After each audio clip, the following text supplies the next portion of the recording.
This program features live coverage of an African safari and may include animal kills and carcasses. Viewer discretion is advised.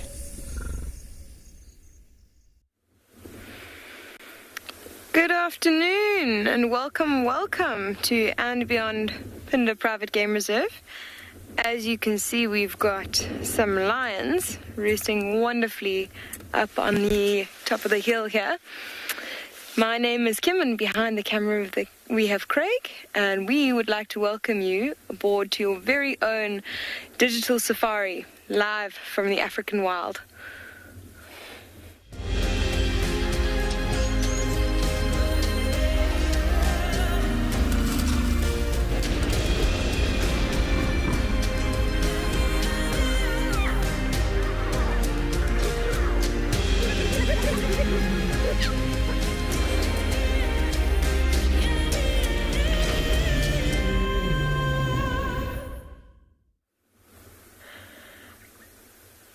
You can see these lions have actually picked their heads up and are starting to give us a little bit of a show.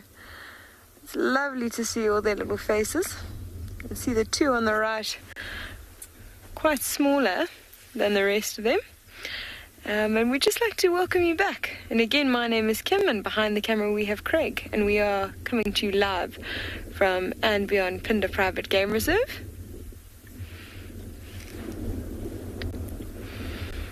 We were very lucky. We were just heading into one section of the reserve and we came across this beautiful sighting of these lions right on the top of this quarried area. You can see that they are incredibly relaxed. They don't seem to have a care in the world at the moment. They found a really nice, comfortable spot. And in fact, it must be quite nice and cool up there. You know, we've got a bit of wind blowing at the moment.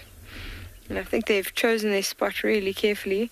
Don't imagine that there's a huge amount of wind that's affecting them. A little bit's been blocked out by being in this quarried area. We've got probably just a nice breeze blowing over them, keeping them nice and cool. Lovely that they're giving us a bit of attention. You see the one that's picked up their head now, the second or third one from the right? That is one of the older lionesses, and the other lioness is just rolled over on the far left. Oh, the two on the right are two of the young cubs. And then in the middle there's the other two cubs. And it's quite an interesting story that's happened with this pride. Is we actually have 5 cubs that belong to these 2 mothers. And we recently had 2 male lion from the north of our reserve expand, would look to be like an expansion of their territory, where they came all the way down to the south of the reserve and actually came across this pride. Now, they are not the fathers of these cubs, and we assume there was sort of an interaction between them because they were found not far from the pride. And on that day, we just found 2 lionesses and 2 cubs, so we did fear the worst that maybe they'd caught some. But it seems that the lionesses did a really good job and managed to get the cubs safely away. Most likely what they would have done is just sort of split off, run as fast as they could, and try and get away as quickly as they can. And they've managed to find 2 more of their cubs since then. Possibly they might still find the 5th one somewhere, might have just wandered off a bit further. We're going to sit around and see what these lions get up to today, and see if maybe they get a bit more active as it cools down.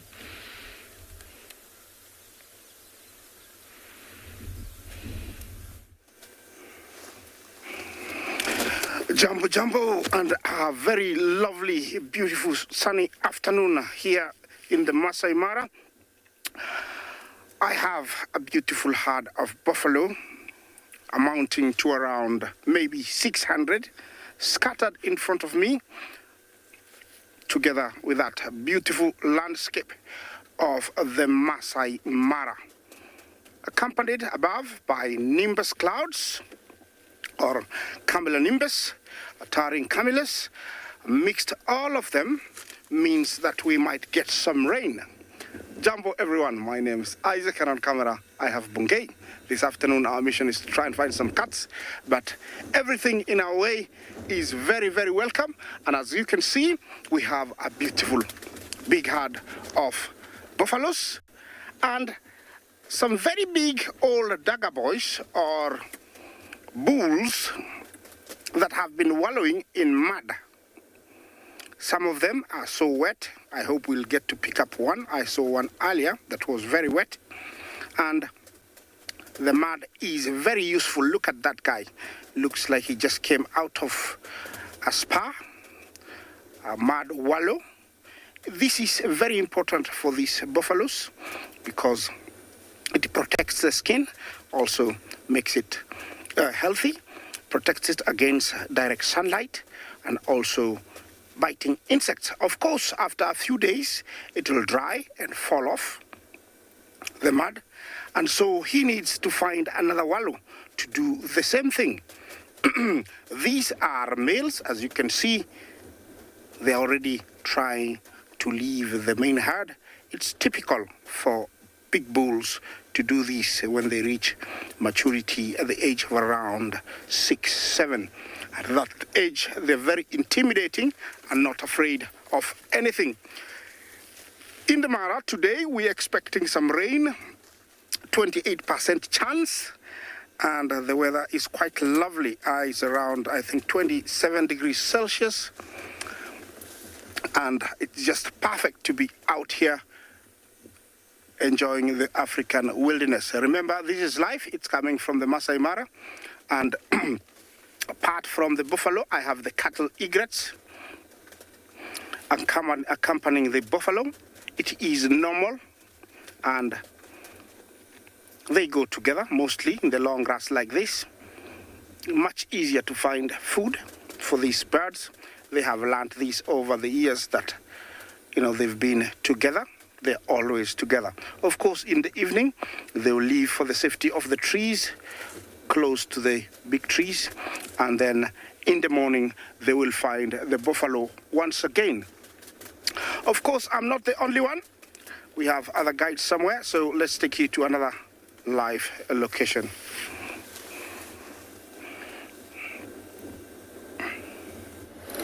Good afternoon, everyone, and welcome to the sun.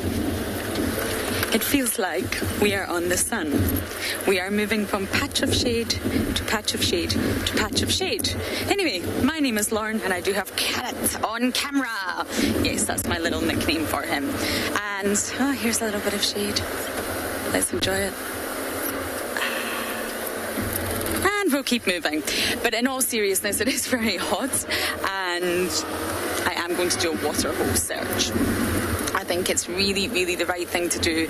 All animals are going to need water today. The liquid of life, from your antelopes to your predators to elephants, even insects. Insects do actually drink, and I'm hoping that we can maybe catch a dragonfly doing it at the little pan here. So we're going to be on the lookout for dragonflies and butterflies and anything else that we can see, including this little patch of shade. And onwards we go.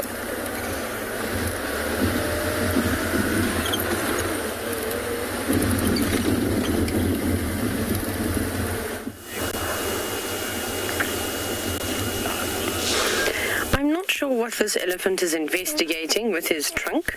He should be scooping it full of mud, as I think he's about to do, and then going to hopefully toss it over his body. But as I'm sure you've guessed, we're sitting here at Ndlovu Dam, part of Pridelands. My name is Taylor McCurdy, and on camera with me today, as usual, is BK. And we're sitting here, part of the Tswalu Game Reserve, observing these grey giants in their natural habitat. Again, envious and kind of wishing that I was them. And do you know what? I must share with you a thought. I keep telling you how I would never ever completely cover myself with this mud because it's gross and revolting. To me it is.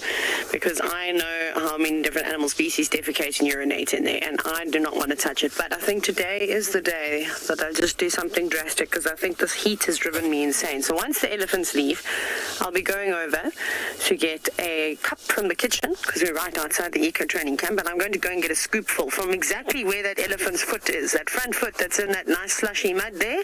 Yeah, that stuff. Yes, boy, stir it up for me, because I'm going to come in just now when you're done. And I'm going to smear it on my arms. I won't be putting it on my face. At least if I put it on my arms, I can wash it off. And I want to see what it feels like when it dries in the sun. So, yeah, that's what I'm going to do, I think. Because, I mean, it kind of looks like fun. I don't think it would be very much fun with clothes on, though. I think that would be quite very dirty and they'd stick to you. That wouldn't be very pleasant. Elephant, you're lucky you don't have to wear clothes. That you can just be out in there in your natural skin. But I think we're going to just stay here for the entire day and watch all the elephants as they come on by.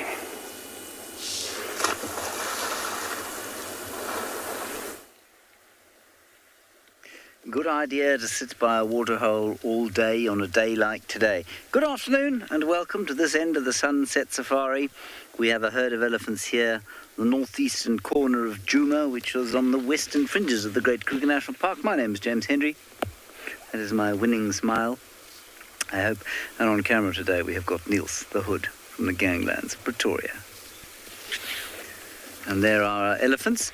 They were having a lovely swim in front of us and a bit of a drink. And I'm not sure if the swim is going to continue. If I was an elephant, there's no ways that I'd be doing anything other than swimming right now. I wouldn't say it's quite as deathly hot as it was yesterday, but it is still profoundly warm.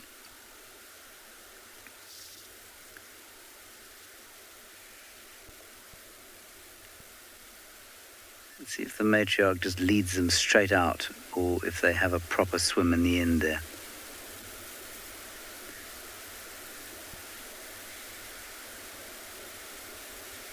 Looks like a lot of the little ones would like to hang around and have a proper swim. You can see some of them have.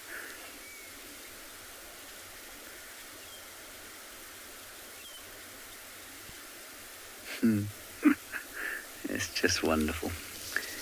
And for those of you who are vaguely interested in the meteorology of this area, the wind changed at about 12 o'clock this afternoon from a northwester to a southeaster, and that means that the cooler weather is on its way and apparently will be with us sometime this evening, which will be something of a relief to both human and elephant and no doubt just about every other creature and plant out here.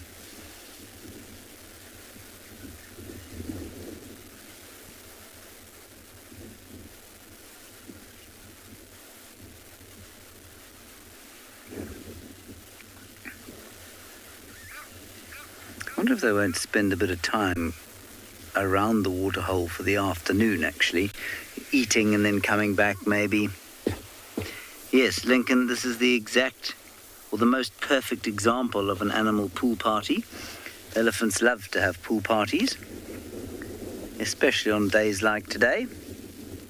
Quite often they leave it till a bit later, but sometimes we'll be lucky and they'll go in around this time of the day.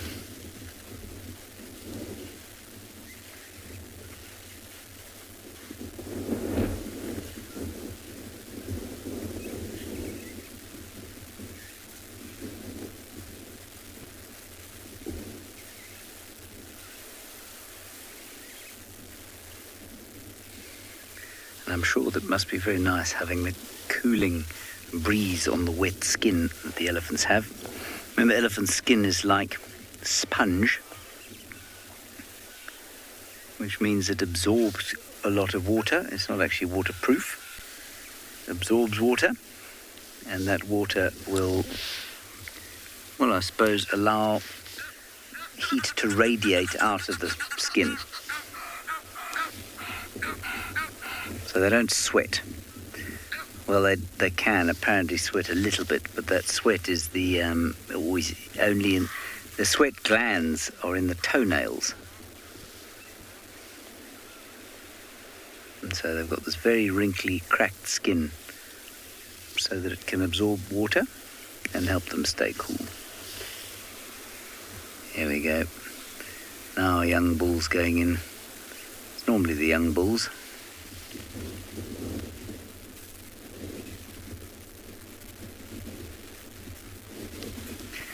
Hello, Captain Alahut. No, this waterhole is not natural. Well, I mean, the water's natural. It's not pumped, but it's dammed.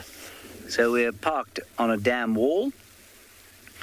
And so a dry riverbed, or dryish riverbed, two dryish riverbeds actually. This is the confluence of two dry riverbeds. And their outlet has been dammed. And that's why there's water here. It's a very interesting question and discussion point, because there's often a lot of discussion around water in this area and why it is that we, or if we should or shouldn't pump water, and if we should or shouldn't have dams like this. Because what used to happen is animals would just migrate out of an area when there wasn't water and then come back when there was water.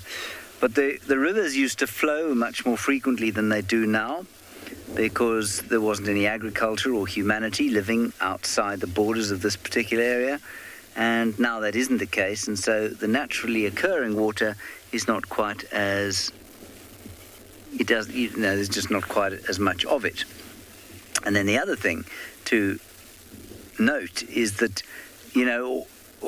while it might be more ecologically feasible, what shall we say, ecologically sustainable to just try and recreate naturally occurring water, because of the property sizes of reserves in most areas, it would mean that if you were lucky enough to have water on your property, you'd have all the animals, while those people who didn't have water on theirs would have nothing, but at very odd times of the year. With the result that everybody puts water on their reserves, and I think that that's probably profoundly changed, not necessarily for the worse or for the better, the layout and movements of animals. Oh, another elephant has come from behind us and got into the water. You see there, Niels? He's gone right under. You can just see his backside sticking up. I don't know where he snuck in from.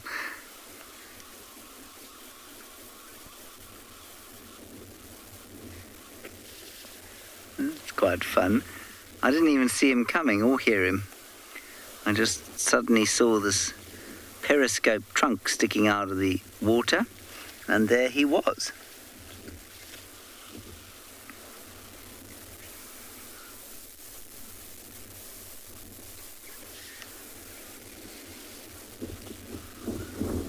Now you can be very sure that any hippo in the vicinity is now skedaddling away. I don't want to be too close to this fellow, because he's just much bigger and more, I don't know, prepared to take them on, I guess.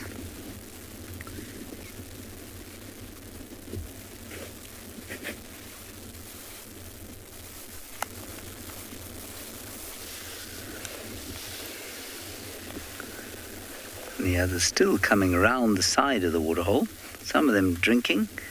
I'm sure the youngsters saying, "Please, can we swim? Please, can we swim?"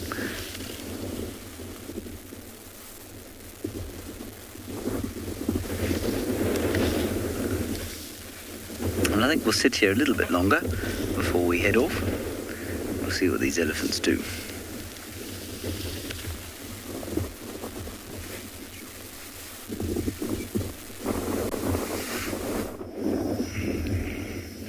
Welcome to Tswalu Kalahari. Something we don't get to see very often here. The clouds are building up slowly. My name is Obakeng, and I have a very good afternoon here at Tswalu with Dave behind the camera there doing a very good job. If you look in the distance there seemed to be a Hartmann zebra that was taken down last night. There are a few vultures flying around using the thermals. It might still be cloudy, but definitely the heat is on, and these vultures would be soaring around and using the heat or the thermals to soar around. So we're hoping that they might start coming down and maybe foraging on this carcass right there. But obviously you can see that it's not your ordinary zebra. Look at those stripes not hugging the belly and just coming just onto the sides. And what's been just devoured there, it looks like the intestines and just the hindquarters. So there's still a lot of meat to be consumed there. That's why we're hoping that these vultures would come down, and maybe later the hyenas and so on might start coming by, and we'll see what comes to feed on this carcass. It's going to be an interesting story to see how it unfolds.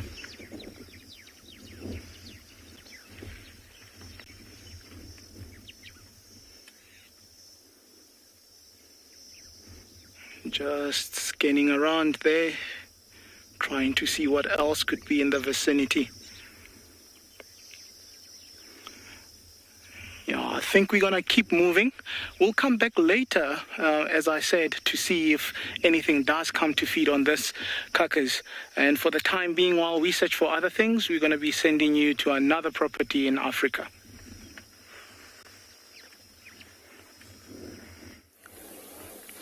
We've just been watching these little warthogs have a spa day. We've positioned ourselves in the shade, which is just delightful. So I think they've forgotten that we're here, because warthogs can be incredibly skittish. I think they're going to pop back out again. Or at least I hope they are. It's very rare here that you get relaxed warthogs. And that's because, of course, everything eats them. Let's see if we can go forward a little bit. We're going to have to leave our little shady spots, I'm afraid.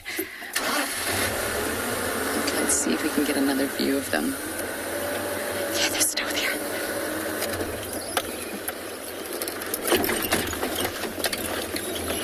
I tried to do that as elegantly as I can, but I'm not entirely sure it worked. There you go. Once one runs, they're all going to run. They're around a water body as well. We're at Twin Dams. They can get very, very nervous around water bodies, as most animals do. Okay, let me try and go forward again.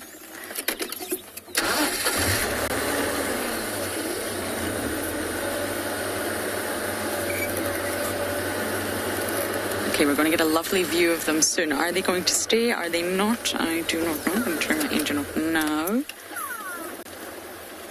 We just want to say good afternoon. It's actually the youngsters that are skittish. I think it's the mom there. She's absolutely fine. Now, usually in mammal tusks, it's the enlarged canines. But in elephants, it's the incisors. But normally, it's the canines. And within warthogs, it's exactly that. So these sort of tusks that you can see, tusks is definitely the correct word. Tusks is generally a term that we use for elongated, continuously growing teeth in general. So it can be incisors, it can be canines, depending on the species. And of course, they're normally in pairs, but not always. And they're said to protrude well beyond the mouth in certain species, as we can see, and that's how we can see them. So in warthogs, it's the canine teeth here that have sort of modified. We're being told to go away. Go on! So yes, they've modified, elongated, and developed into tusks. And of course, it's a great form of defense for organisms like warthogs. They are an ideal prey species. So having tusks, although these ones are really young, they've got their little fake tusks. We know they're fake. Yes. See the tufts of hair? It's to give the impression that they've got tusks, but they're actually too young. These are the little piglets that are always at Twin Dams that we've watched grow up along the way. Now, in most tusk species, normally the male and female both have them. And generally speaking, and again, it's a massive generalization, the males tend to be larger. And of course, they're curved. Makes it a lot easier to position on the jaws and the mouth if they're curved. But then again, the narwhal, that's a straight tusk. It's a helical structure, really. So I guess there's an exception, but generally they're curved. And most can continue to grow. They will just continue to grow throughout the animal's lifetime. And this is actually enabled by special tissue at the apical opening of the roots. Just like we have roots. I'm sure some of us have had that awful dental treatment, root canal. Ugh. Animals do too. Mammal species do too. And there's a special sort of tissue there that allows the continual growth of the tusks.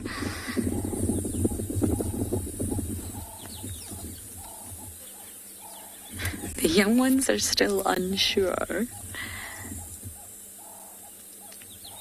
But we're getting there, we got them.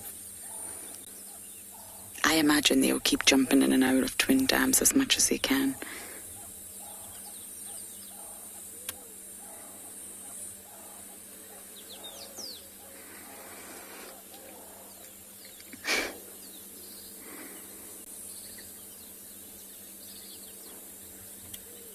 Our tusks can be used for many functions in the animal kingdom, if you think about it. Social displays, self-defense, digging. Warthogs use theirs to dig boreholes into the ground. And in organisms like elephants, it actually helps protect the trunk, which is of mass importance. Okay, we're going to leave our shiny little piggies be and go seek some more shade.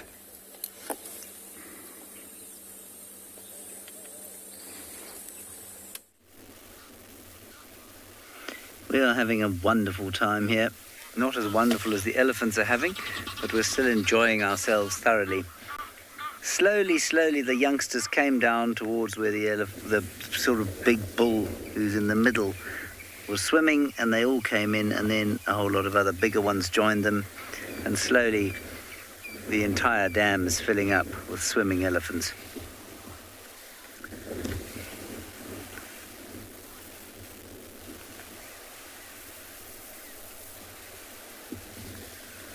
It's just great.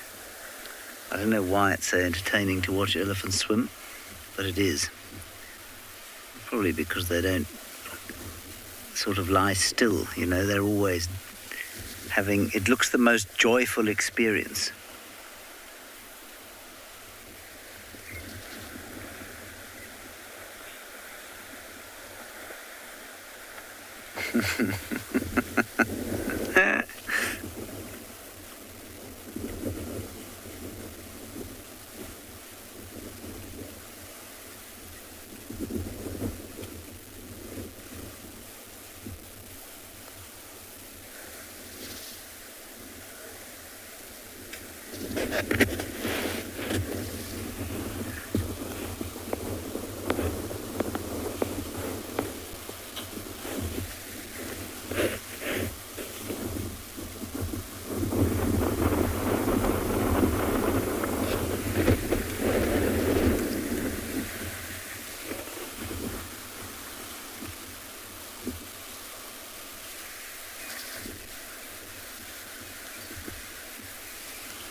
No, I don't think so, Amanda. I think that if the trunk became clogged at all, they would just blast it out.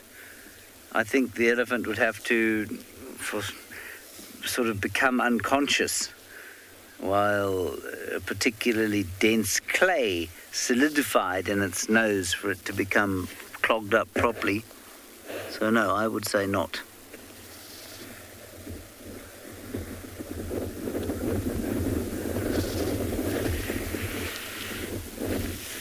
It was the most exuberant swimming experience. No, Nim, they don't love the heat.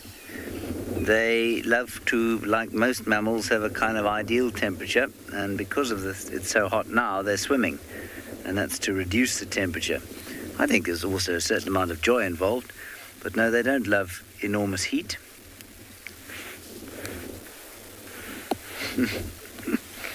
It so often happens they get out and then they come back in again for around 3 or 4.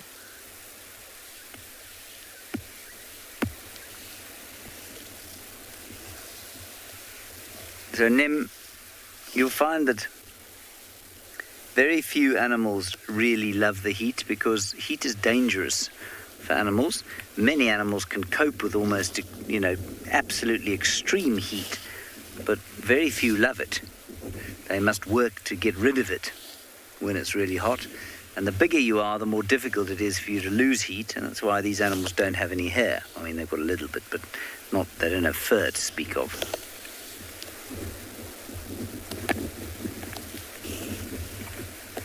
Now there's another herd approaching.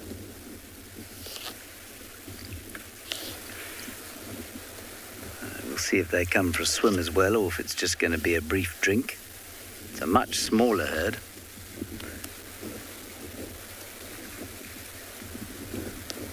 Rosalind, there's no fixed number of times a year or day or month that elephants swim. They just swim when it's hot, although I've seen the young bulls swimming when it's quite cool. I think the young bulls do a lot more swimming than any other kind of elephant. But there's no kind of fixed frequency, I guess, to their swimming. They're bypassing this area entirely.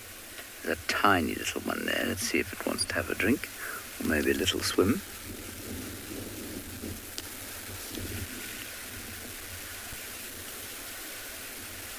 I often wonder when a small herd like this comes up and sees a much bigger herd, whether they feel intimidated or whether they feel excited or envious. Maybe they feel lucky that they're not in such a big crowd.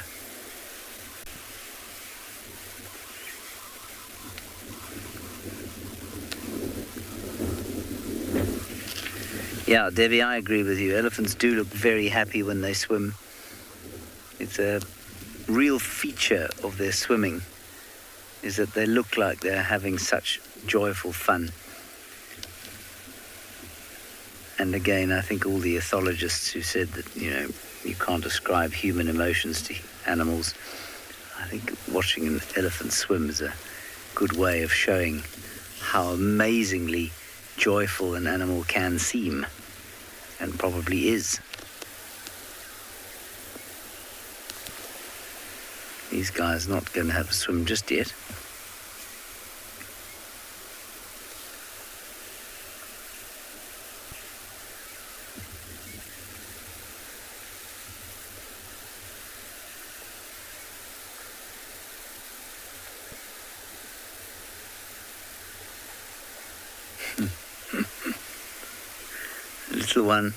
Little one had to do some serious wading there.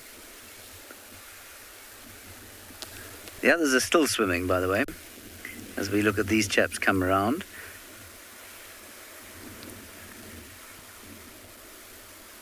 They might actually meet up with the other herd.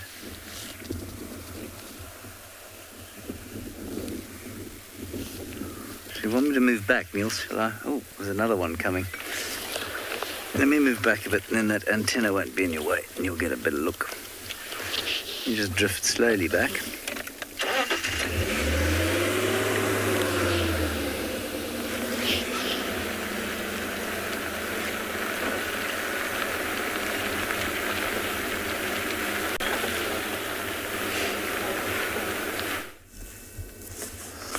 Good afternoon, everyone, and welcome to the Masai Mara of Kenya.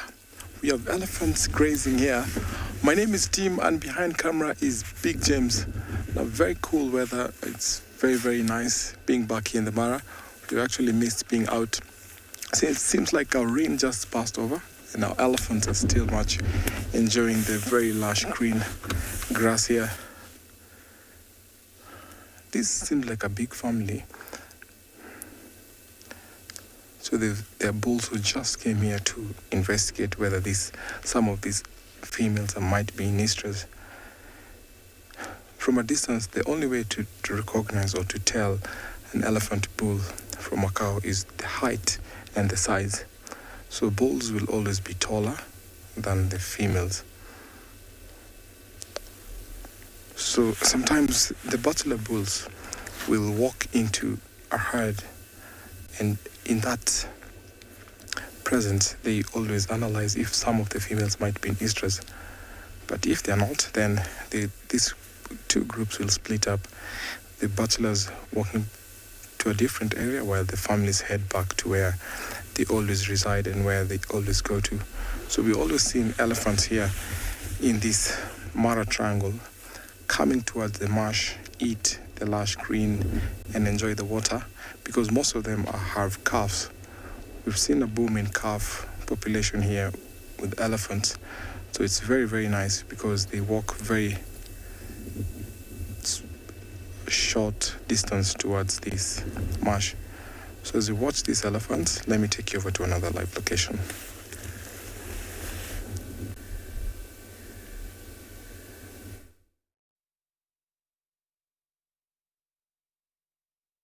I'm from the Masai Mara.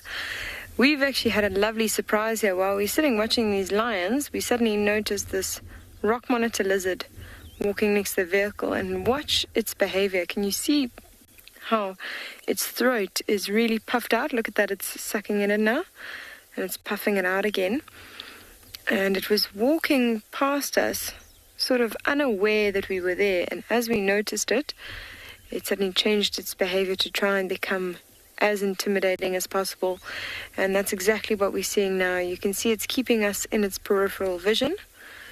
It's puffing that throat out. It's trying to make itself as big, as intimidating as possible. And we actually even heard it exhaling, giving a bit of a hissing sound as it walked away. I think it's now, you can see how it's trying to use a bit of cover, going to a place where it's still trying to go in the same direction. It wants to get up this hill, but it's now gone to a place a little bit further away from us where it feels a bit safer, and it's now using cover to try and remain undetected. Quite an incredible sighting. It just goes to show sometimes when you're sitting quietly in the bush, you know, all the animals, these amazing sightings come to you rather than you going to find them. You can see that tongue going out periodically, and that's actually what it uses as its sense of smell, tasting the air for any scent.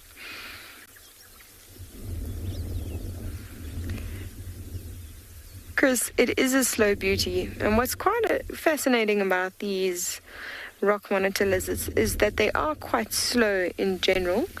They don't actually hunt moving prey very often.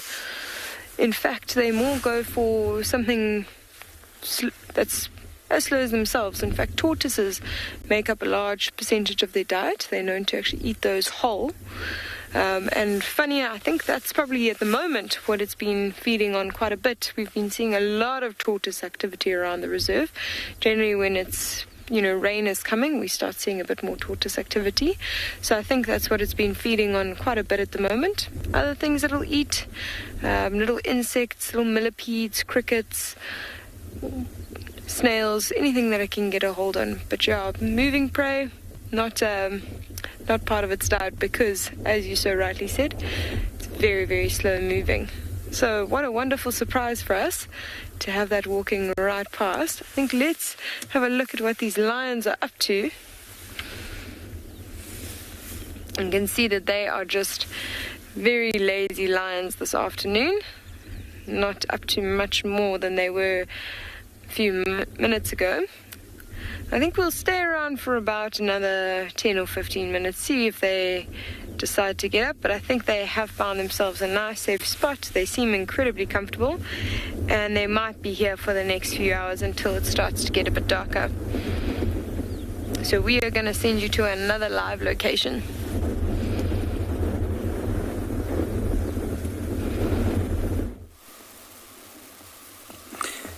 Our elephants have come back. The herds have mixed up. Can't tell one from the other. They've got over their shyness and now everyone's friends, and I think they're having a swim together. They're definitely having a feed together.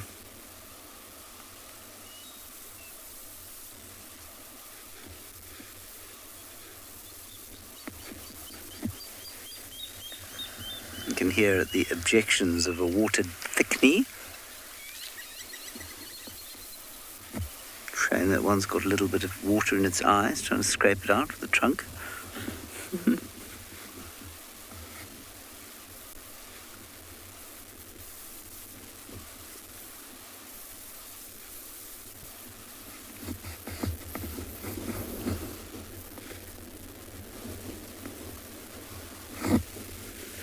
And that one in the background there really isn't enjoying it, trying to get stuff out the eye, but now that's finished.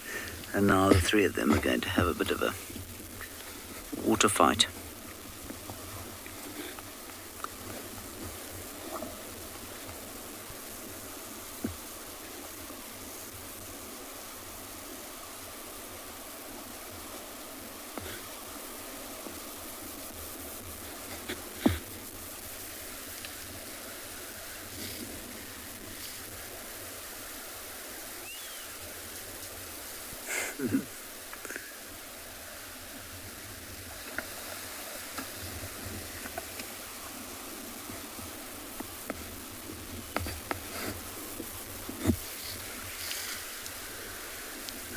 Maybe I don't know. I don't know how to answer that question. Do they have sensors below the forehead?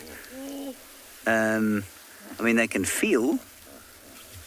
They can feel the whole way down the trunk. It's one of the most innervated parts of the body.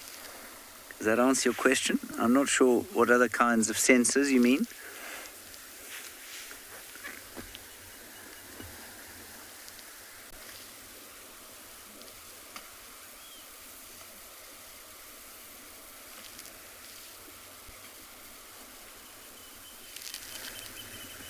Some of them keep getting out and then coming back again.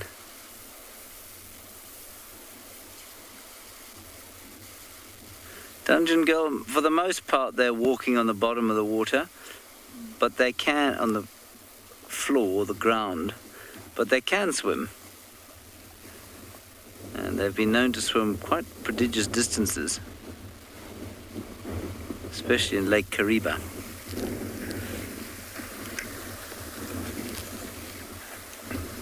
So now these guys are getting out, and the same, I don't know if it's the same dude, but one of them has gone off into the middle of the dam and is now having a right royal swim on his own.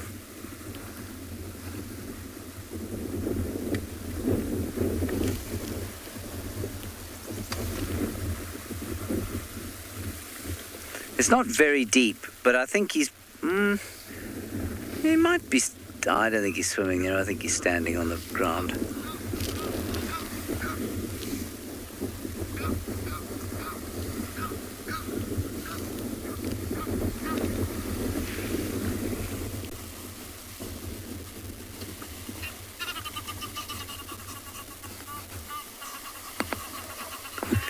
Be able to hear the Egyptian geese shouting at each other. An exuberant trumpet from the elephants.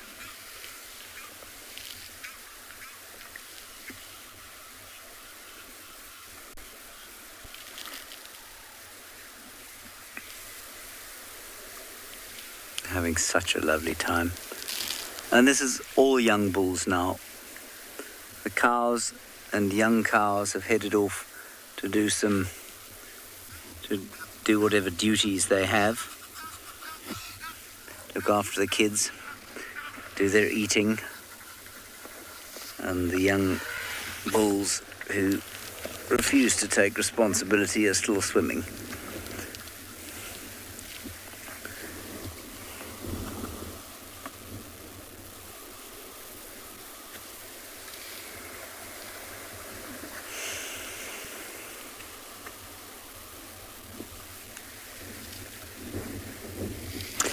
David, I've got to tell you, I've often thought about jumping in and joining them, but I suspect that they would take a dim view of my joining them.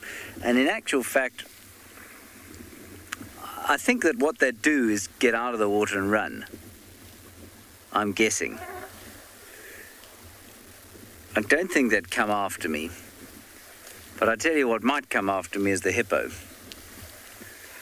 And I'd actually be more worried about the hippos in the water than I would the elephants. Maybe unreasonably.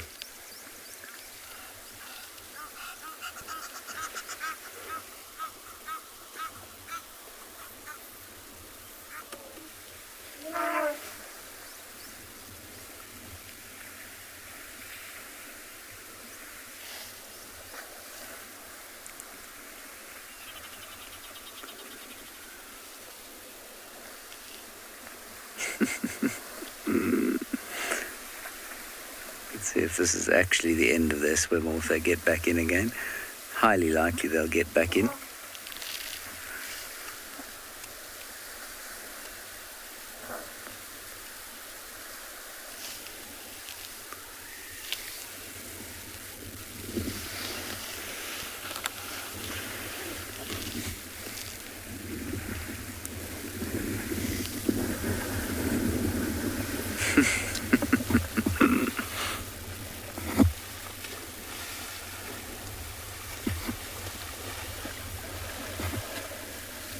One of them's kind of been left out. He's all on his own there. I think he's just a little bit younger than the others.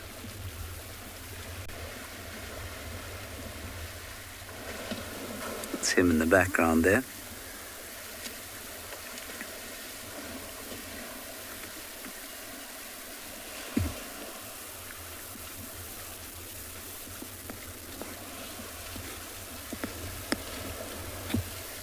Surya, I don't know that you can particularly effectively communicate with elephants. I think they pick up on body language. And I guess the only thing that I can say to you is that, you know, although they've stopped doing it now, and for good reason. I spoke to a guy once who worked as an elephant handler at Abu Camp, where they used to ride the elephants in Botswana. And you'd go on an elephant-back safari. And he said that the elephants used to communicate with the handlers all the time. They'd rumble at them. When they saw them in the mornings, they'd rumble and trumpet and say, kind of wrap their trunks around them and say hello. And there was definitely some form of communication going like that. But I don't think that from here I could communicate anything other than, a really loud noise, which would make them look up and probably go away. You can sort of interpret the different noises they make. You can tell when a baby is shouting about not being fed. You can tell when they're just greeting each other. You can tell when they're angry. But I don't think you can actually communicate with them in anything like the same complicated way that they communicate with each other.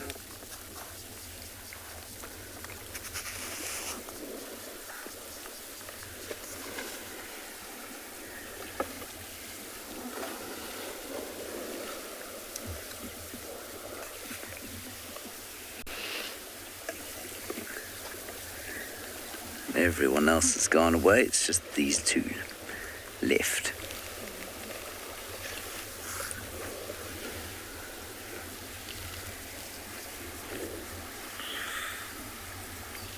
Of infinite jest, any other mammals play in the water like this? Baby hippos definitely play in the water like this. Quite a few animals will play in shallower water, like warthogs and wild dogs, even hyenas sometimes. In fact, hyenas definitely. Not in water this deep, though.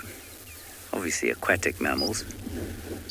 But I think it's elephants mainly that will go into such deep water because they're very good swimmers. And that is the end of that. Wonderful, wonderful sighting. I think we're going to move on now and see if we can find Nsele the leopardess.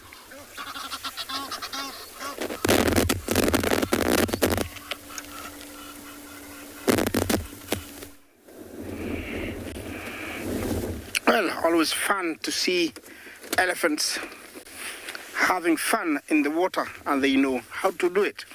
You might be wondering why we're showing you that dry patch with lots of dry grass, and just popped out before I said anything. We have been looking for this clan of hyenas for a very long time, and today I managed to spot one of them going into a burrow, and I came, and it's final that we have found the Olololo clan. For those who are new, this is a clan of hyenas that my fellow colleagues in the past years have followed really closely, and then they disappeared off, but today I have found their den, so it means it's good news. We'll be coming to visit them every day. Well, there is one hyena at the moment, as you can see, but definitely she is babysitting. So there is puppies in there, or sorry, I call them cubs in there, and that's why she's around. Hyenas. I wish, she could come out so we could see her face, but there's nothing I can do. I have just to be patient. She will come. Of course, you can see she's very used to vehicles and us talking, so I think she remembers us. Yeah, back there we have elephants as we wait for her to come out. And it's a very big herd of elephants spread out everywhere in the plains. I expect to see lots of young ones in the coming days, because there's lots of pregnant females and look like, they are just about to drop the calves. I hope we can get to experience that. There's so many that are ready. Can be marvelous if we see that. Yeah, lots of youngsters there. Definitely we've had, as they said, a baby boom. Most animals, as you can see, they do really well whenever there is security, enough grazing land, and no human-wildlife conflict. Of course, over here we don't have that, and elephants have found a safe haven to come and breed here. Unlike the previous years, we never used to see this many herds of elephants. But they feel very safe. I don't know if she is back. We can see her. No, she's not yet out. But definitely she is babysitting. Well, she's got nothing to worry the hyena, because the others are not very far, and also have kept a very safe distance, so she's very safe. Where she is protected against, the wind, so she's very comfortable, and I don't want to disturb her. Well, I think I'm gonna move on. Hopefully I'll come back here and find everybody out. So let's take you to another location.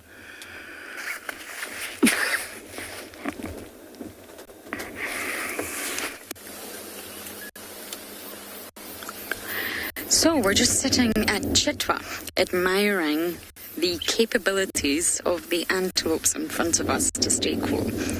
All the impala are huddled in just little patches of shade as well as the water buck. So I thought, why not just sit here? We can enjoy the shade on our vehicle, and let's talk about how all the animals and different organisms in the animal kingdom keep cool. There's so many different mechanisms. But before I do that, I came up with 4 names for our little spotted eagle owl chick. It needs a name. We keep talking about it, the chick, the mini wig, wig junior, and it needs a name. So because Sebwig was male, and we don't actually know if Sebwig really was male, I thought let's go for more feminine names this time. And, all names are technically gender neutral these days anyway, but let's just choose slightly more feminine names instead of Sebwig. So I've tried to stay in the wig. I'm going to give you 4 options, and a poll will come out. You're welcome to pick your favourite one, and by the end of the drive we'll choose one. So number 1, Hootwig. Hoot hoot. Okay, yeah, that's probably not going to win. The second one, Olivia. I'm getting a thumbs up from the cameraman on the back. Olivia. We can shorten it to Liv, and then we can shorten it to Livwig. Evewig. We can shorten it to Evie. And Elara. I love the name Elara. It's one of the smaller moons of Jupiter. So Elara. We can even say Elara Wig if we must. So did you get those names? Shall I go through it again? Hootwig, Olivia, Evewig, and Elara. They're the 4 names, and I thought, why not give it a more feminine name this time around? But in saying that, we really don't know if it's male or female. We might not ever be able to tell. And I'll have another diagram ready for you tomorrow, and you'll see that it's really, really not at day 12 stage yet, according to this book. But if the book is really accurate, then things are about to change. So I hope you're all choosing. Now, bear in mind, it's just to name an animal. I know, it's a big thing, but with the chick, Sebwig was just a joke. We had no idea that we would really ever get so intimate, up close and personal with that little chick. And it's nice to give it some sort of name, a term of endearment, rather than saying chick and Sebwig Jr. and Sebwig V2. I think it's just a little bit nicer for us to have a name. So it's in your hands. It's over to you. So as I mentioned, we are at Chitwa. The dam's behind us. We will turn around at some point, but I just thought it's remarkable how they're all staying in the shade. And because it is so hot, and we've all probably told you 1,000 times that talking of cooling down would be a really great topic. And naturally, the one that we know the most is sweating. Yes, delightful. Because that's how humans do it. And sweat is just water. I mean, it's really not anything disgusting. It's just water with a little bit of potassium, some salts and minerals, which is why when you sweat excessively, or you've maybe been in the heat, or you really need to hydrate, not just with water, but sometimes you need to take those electrolytes or make sure you get salt back in your system.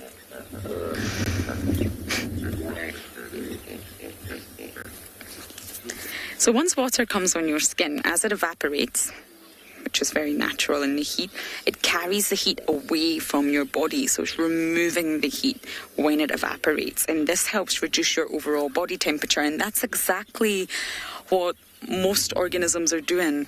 Humans when we sweat, birds when they're gular fluttering, cats when they're panting, it's all a form of evaporative cooling.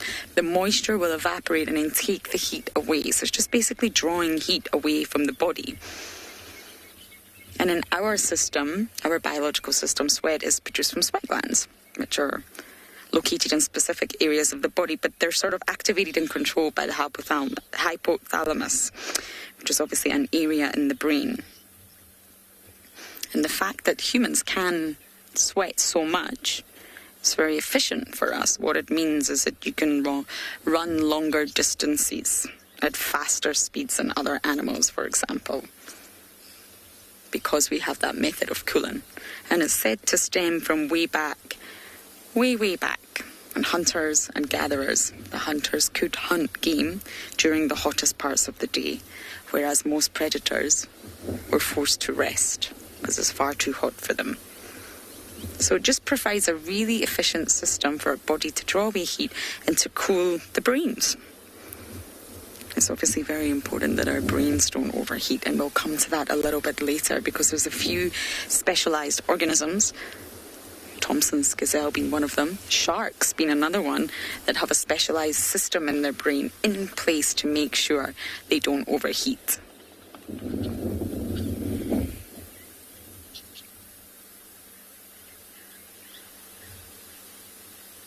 But of course, these impala are definitely not sweating.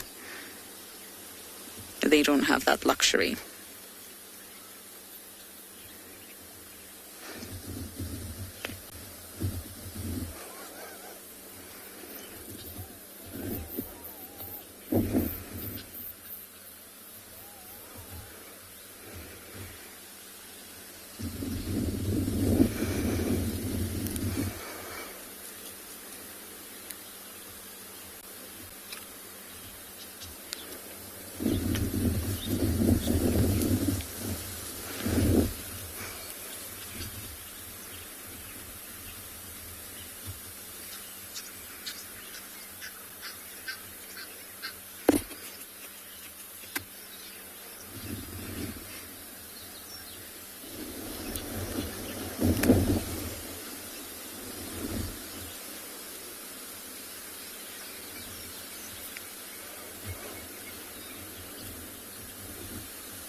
FC.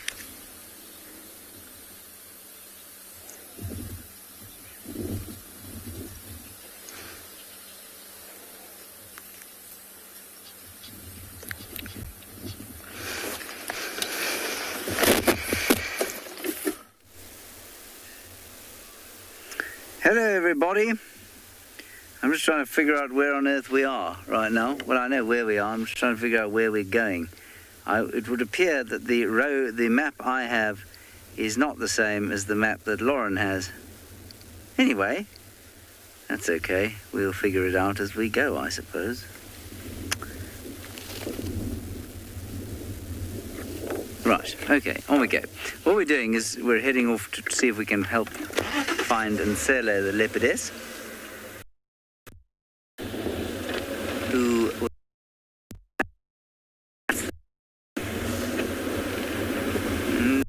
we're lucky.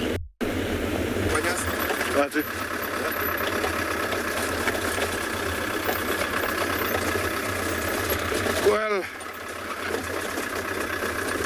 we're here in the middle of nowhere in search of anything, but yeah, got a beautiful herd of elephants. I'm gonna show you over here,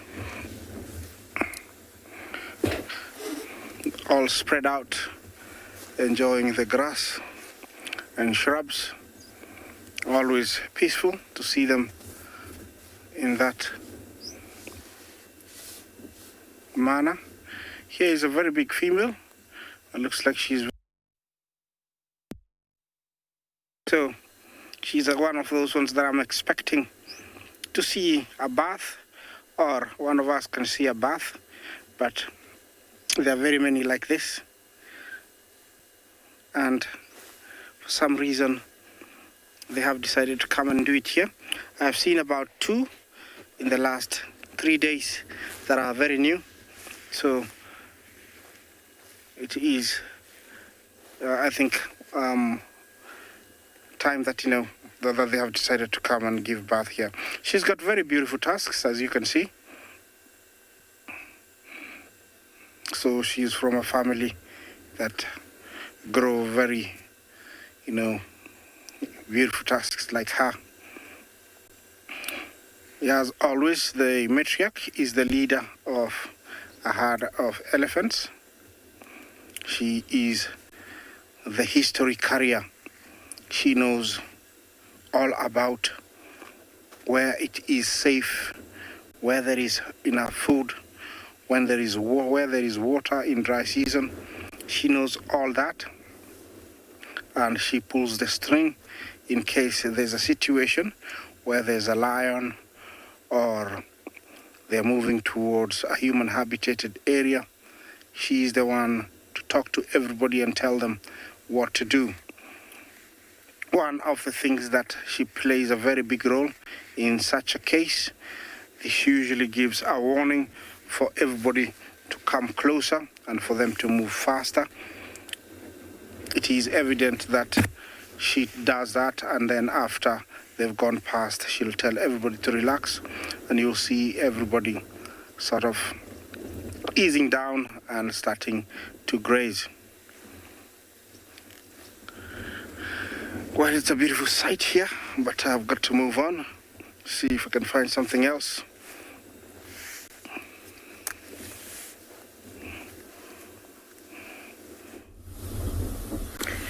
So from elephants in the Masai Mara to a single elephant bull right in Ambient Phinda Private Game Reserve, we've got a beautiful sighting in front of us. I always find it amazing when you see elephants out in the open, especially with cloud cover in the background.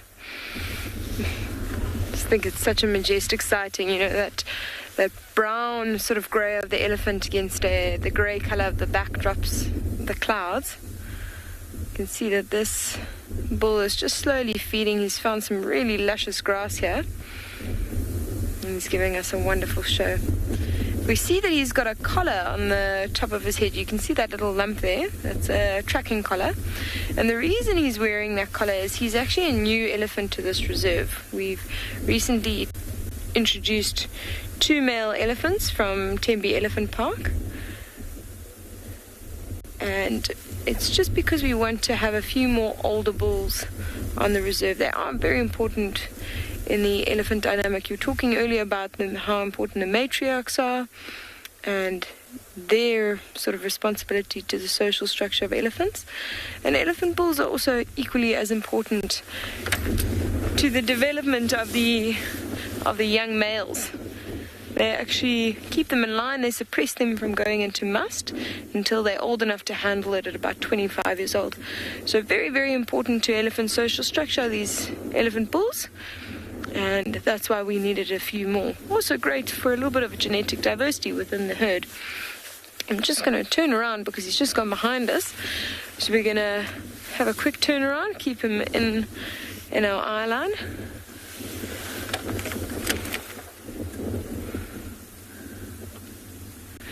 Rachi has just asked a really intelligent question. So before I turn around, I want to thank you for your question, and I just want to answer it. They do actually experience ticks. Now, they've got very thick skin, elephants. You know, the thickest part is about 2 inches, so very few ticks can actually penetrate that, but there are certain ticks, specialized ticks, that are able to penetrate elephant skin. Just very few species. Similar to rhino. In fact, rhino have a very specialized type of tick that's actually called a rhino tick.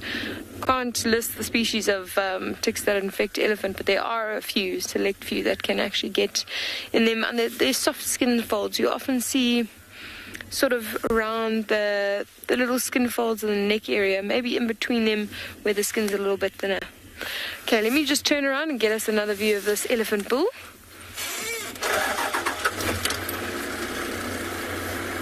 So I'm going to send you to another live location while we try and get another view.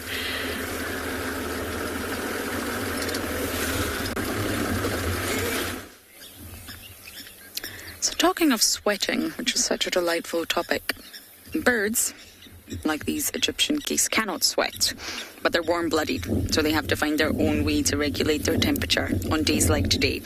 Shade will help, but as we know, I have mentioned that they sort of do something called gular fluttering, and they just vibrate muscles and tissue in their throat. So if you can imagine us doing that, but they don't use sound. And the fluttering sort of helps pump in air, and the air is obviously assisting in evaporation, which it takes the heat away from the body. So when you open your mouth, there's also a lot of soft tissue, thin membranes, and this will also assist in thermoregulation. And the more a bird vibrates these tissues in the throat, then the more the moist tissue in the mouth is exposed to the air, so the more it's going to cool down. So it doesn't take up a lot of energy, and it's said to be extremely efficient. And that's not all birds do. No, it's not. My favourite one is the pooping. Yes, not all birds, but birds cannot sweat at all. So some birds have taken to, let's just say storks, very graceful, gorgeous birds. They have taken to defecating on their legs. Vultures do it too. So it's obviously not the same defecation process as humans, but it actually has a name. It's called urohydrosis, and because it's mostly liquid, it works in the exact same way as sweat. Now, it's not sweat, it's not water and salts. It is poop in a bird form, but it's the exact same sort of mechanism.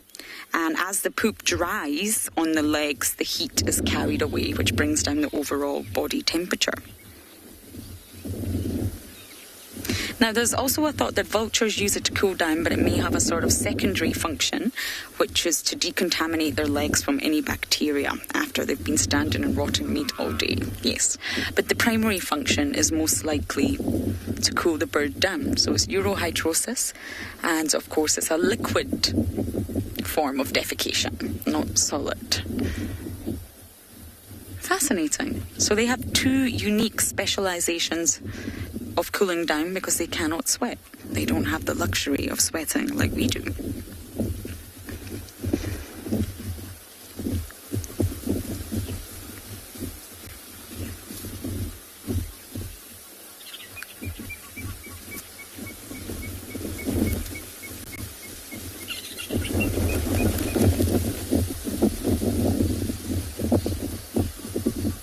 And of course, birds can go into the water, especially Egyptian geese. They can stand in the water, can pop their bottoms in the water, and that will assist in cooling down as well. So they do have that luxury.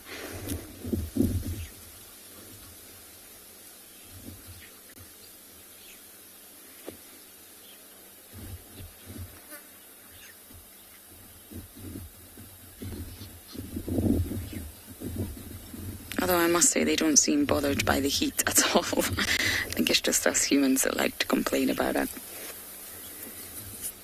Why not?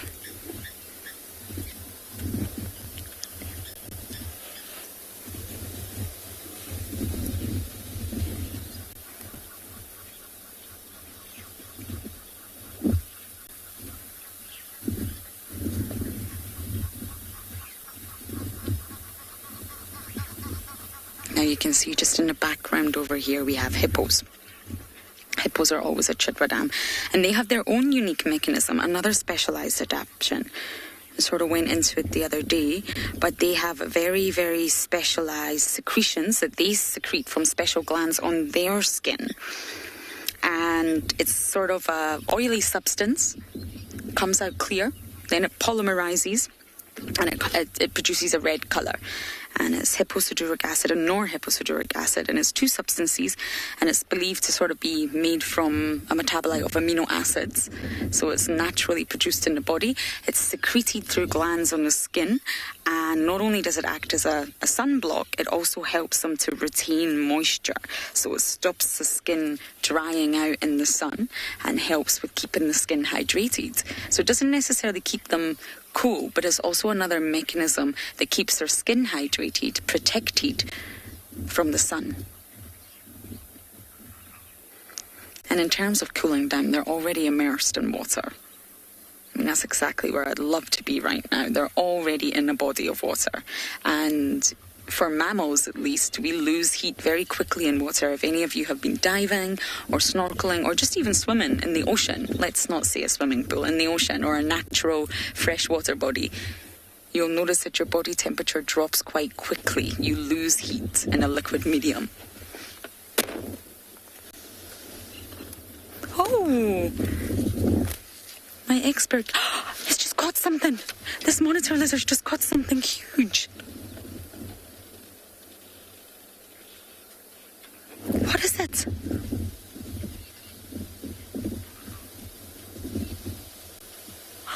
It's attacking its hairpin. I can't believe this.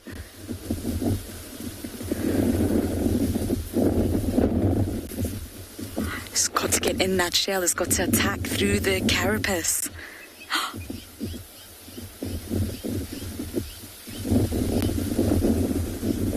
FC, can you just let us know you're still there?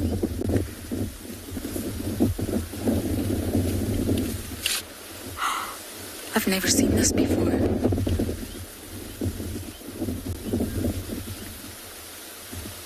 Is that terrapin already dead? I don't know.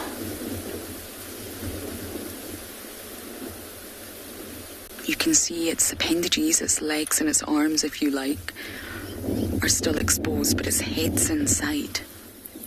Whether it's still alive or not, I do not know.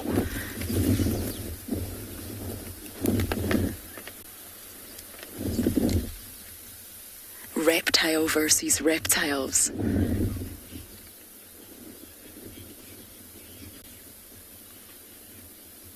I don't think that animal's dead. Can you see that? You can see right through the carapace. I think some flesh has been removed already. I think this monitor lizard has killed it already and actually eaten some of it.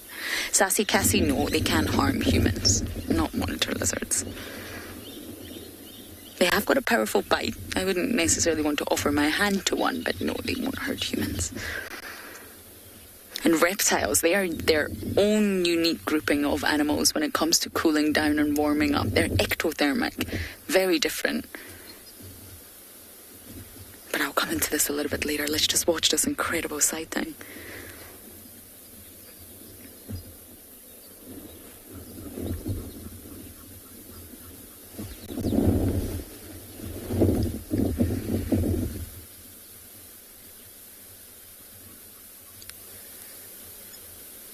Just shows you the shell doesn't protect you from all predators.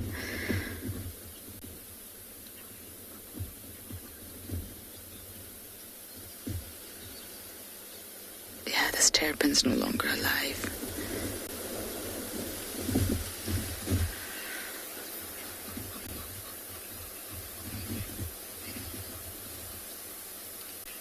Spas, no, I've never observed that. A monitor lizard swallowing a whole tortoise. I've never observed that. I don't think it's possible. Snakes have special jaws that they can unhinge to allow them to swallow prey whole, but I don't believe that monitor lizards can, and I don't think they would want to swallow the carapace and plastron. It's made of bone. You can see this individual here wants... Is that an egg? This individual wants the flesh, the inner part of the terrapin.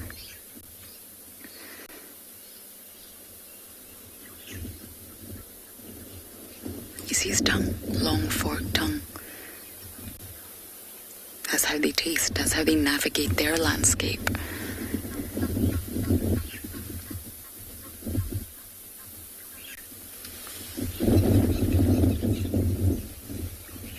It's gorgeous.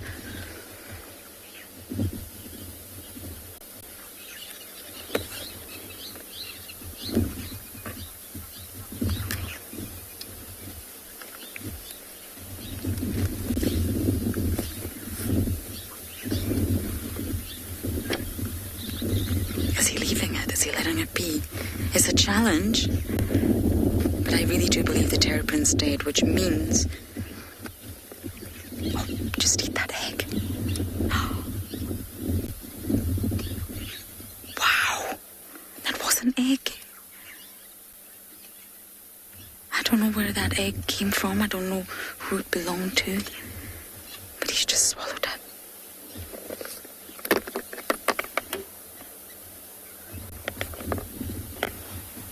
He's not going to give up on this.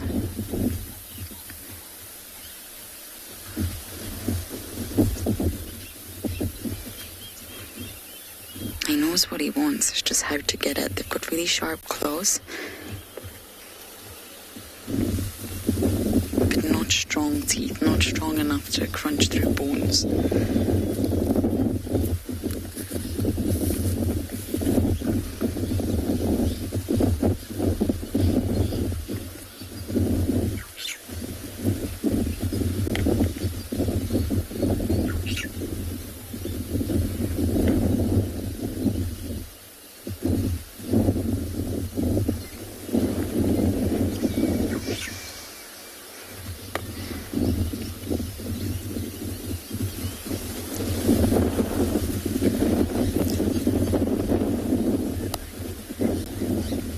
Richard, you're right. This is really fascinating and incredible to watch. But yes, of course, it's sad for the terrapin. Rest in peace, little one.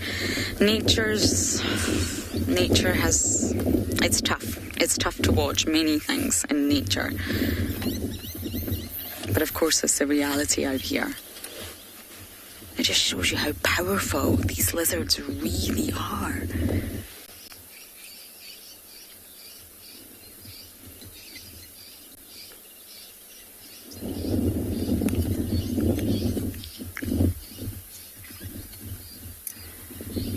See, it's getting the flesh of the legs.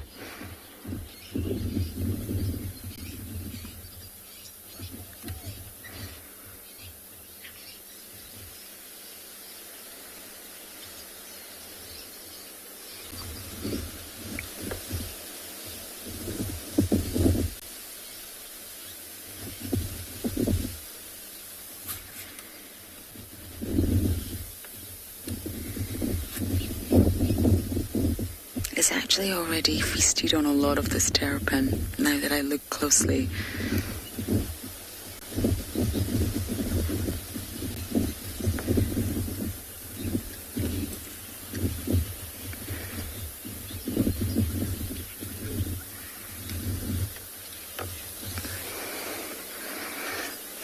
Did you get that name? Anoni News. News. Okay.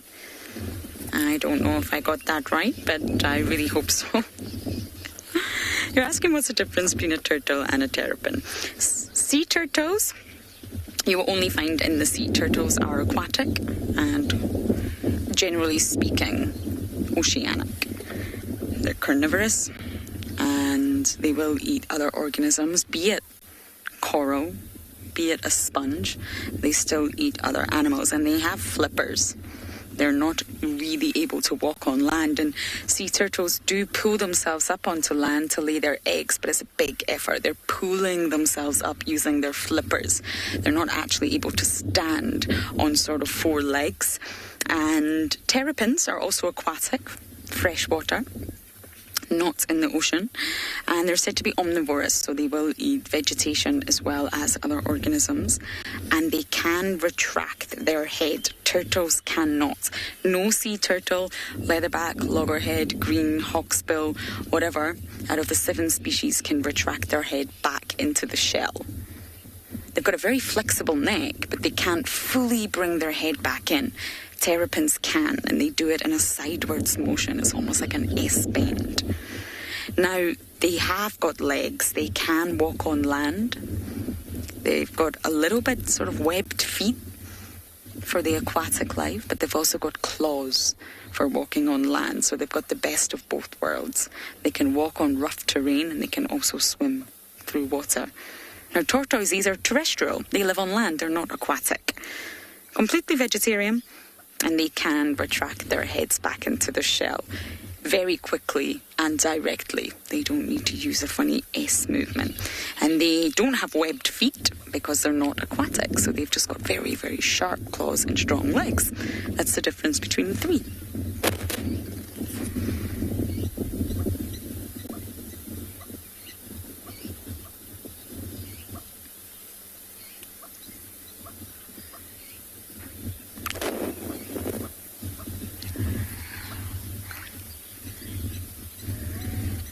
Noel, good question. I imagine there's not much sort of meat, if you like, on the legs. Very tough skin, rough skin covered in scales, which is a feature of reptiles. I imagine he wants the organs, as most carnivores and predators do. I imagine he wants what's inside the shell, not the legs. That will consist of bone, tough skin, and claws. Ooh. Doesn't sound appealing, does it? I think he wants all the organs inside and the muscles.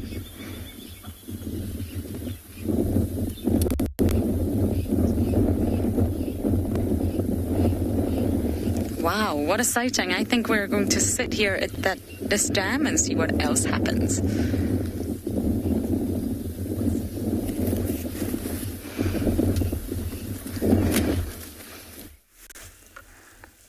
From that dam now back to where we are here in the Mara with the buffalo in the water. How cool is this?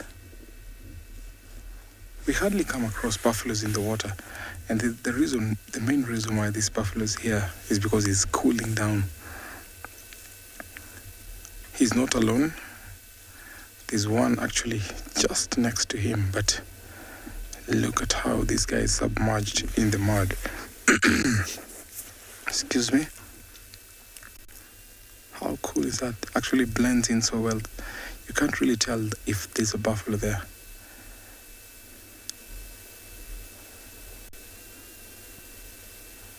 So old bulls will always be in such places where they have access to water, where they have access to good grazing ground. And because they've lost fur on their body, because old bulls tend to lose fur, so biting insects get easy access to their skin because they actually worn out their skin. So if you look at the side or the flank of his stomach, you see just how he's actually worn out. You can see some bare parts there.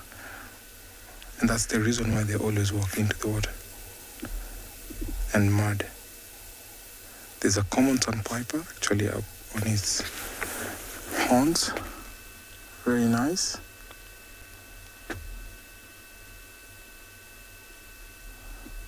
Eating some flies. You can tell he's so much relaxed, chewing his cud while cooling off. It was too hot this afternoon, but now it's cloudy, almost getting some rains, but still the water is so cool, so that's why he's in there. While his partner or his friend is just taking his time in the mud.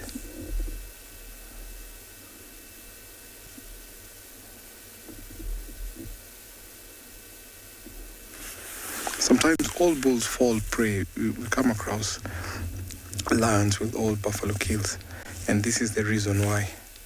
So right here, they're vulnerable, even though they're two. So by the time he wakes up and the lions come here, then that's an easy target for lions.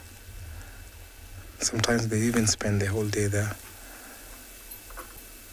because it's such a nice place where it's cool. And actually, from him being submerged in the mud like that, insects don't have access to him. You can see the entire part of his body is actually covered in mud. And that's a protective layer that they always cover themselves, hence the name mud boys, where they always cover themselves with mud when they come to a mud wallow like this.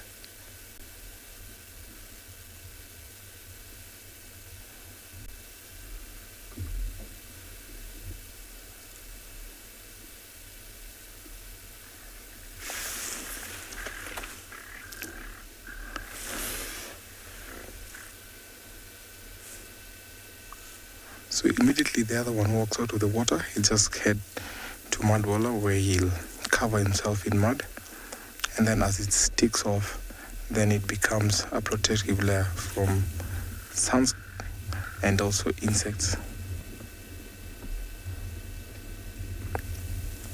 They don't travel a long distance, so within where they are, which you call that home range, they always occupy a very small home range, which is about 3 to 4 square kilometers. And most of the time you come across these bulls, they're always near a watercourse or maybe a marsh area.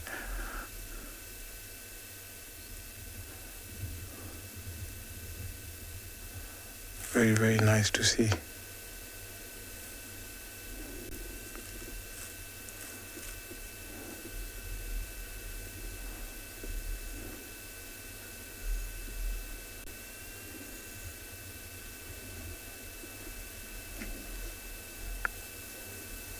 You can tell this is a place that they used to come. You can tell by the spot where he's actually lying on. They knew that there are no crocs here. That's why he's so much comfortable in the water. Sometimes these tributaries that feed the Mara sometimes can harbor crocodile. Oh, he's now waking up. Look at his body covered in mud.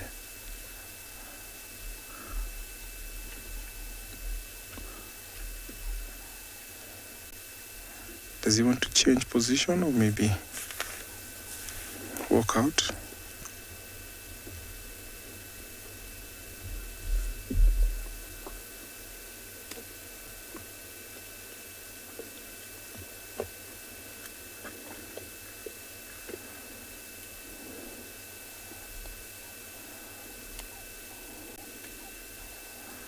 A little ear scratch.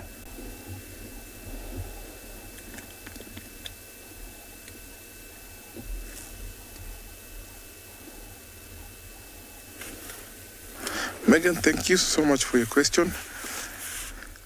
They can live up to 26 years. But sometimes we find that females will always live longer than these bulls.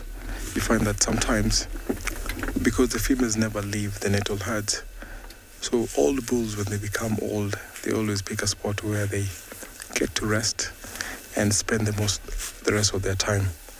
And so this can fall victim to lions, even hyenas. Because females walk in very big herds, sometimes they also protect themselves. So their lifespan is about 26. So that is one very nice lifespan, actually getting to spend in this kind of terrain.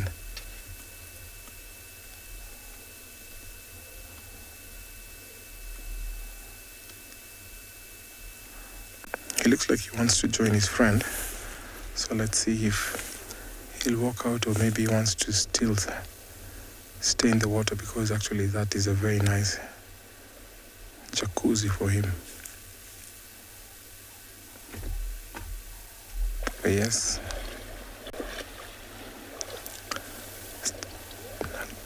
Little stretch.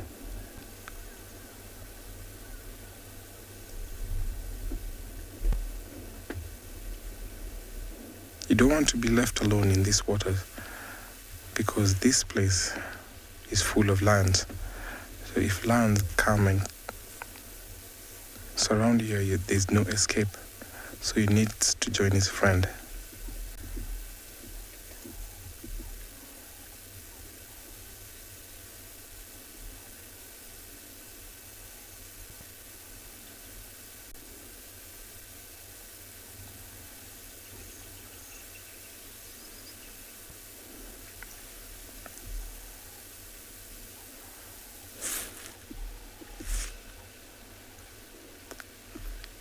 What a very nice sighting here, watching this old buffalo bull in this water.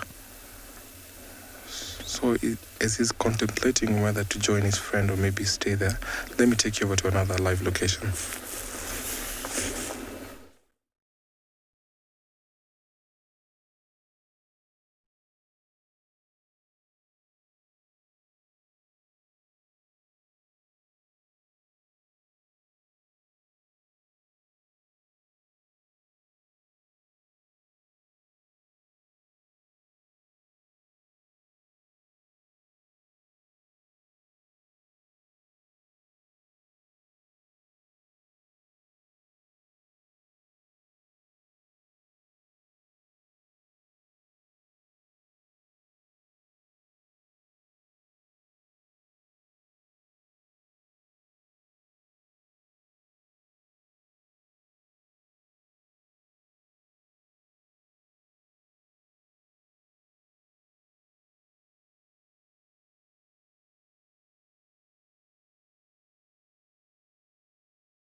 Look at that tongue.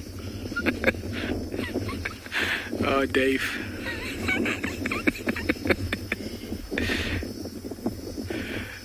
You can see they're still breathing very, very heavily. I mean, the one is still trying to catch his breath there. So, yeah, it took a lot of effort.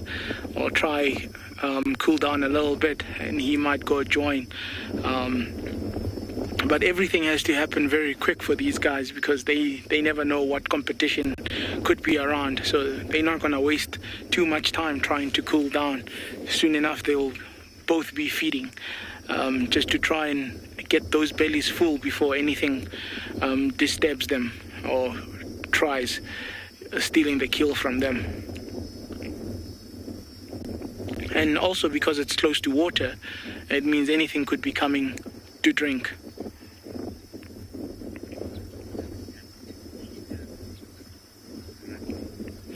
Actually, what type of habitat do cheetah prefer?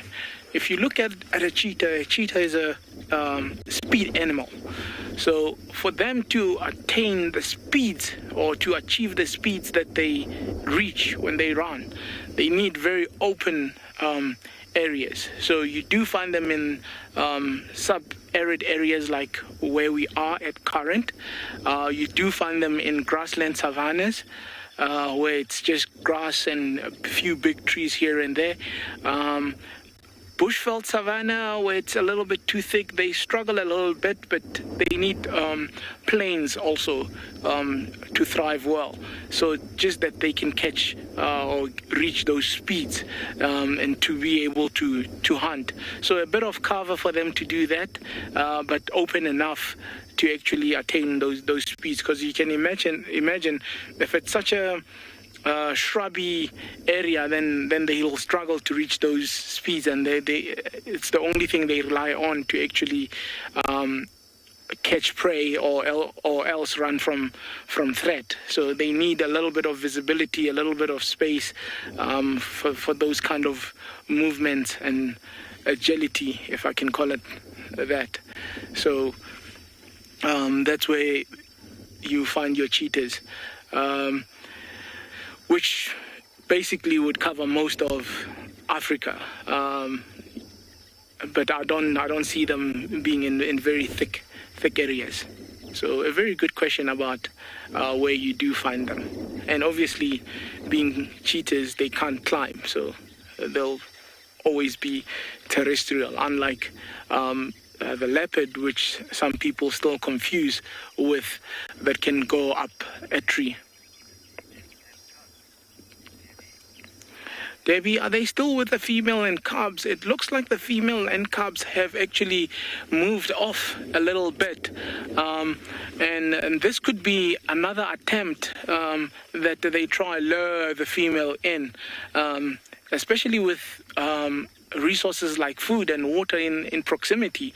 So it's quite a smart move for these boys to have done what they've done, catching prey after they were pursuing a female like that. So it could be a way to try and invite her back to come feed, which would actually be a very interesting interaction to see what would happen. Would they even allow that female to come and feed, or even those cubs? So yeah, that for its own to unfold would be a very intricate and mysterious interaction. And like it always is in the bush, you never know what's going to unfold next or what's going to happen next.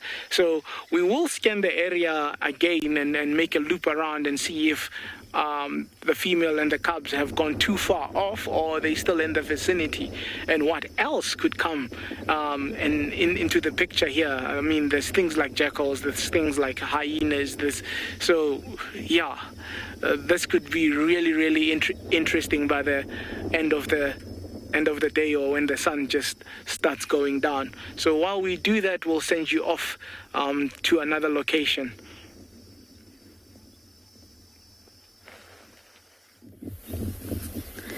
We have just been following this monitor lizard, and it's been incredible. The lapwings had a complete standoff with it, then decided to start dive bombing its head. Look, I don't know, that's not a lapwing, is it?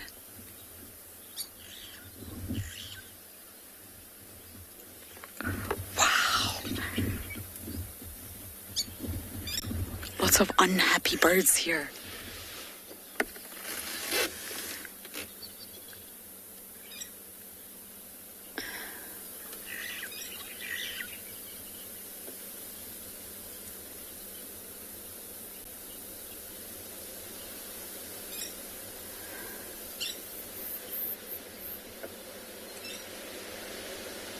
Look at its movement, that sort of catwalk swagger. It's the most energy efficient way for an organism with this body design to move on land, with that heavy, heavy, powerful tail that normally acts as a rudder. It's not easy. They're not entirely equipped for land. Long claws. They've got to kind of lift up their feet rather than drag their feet.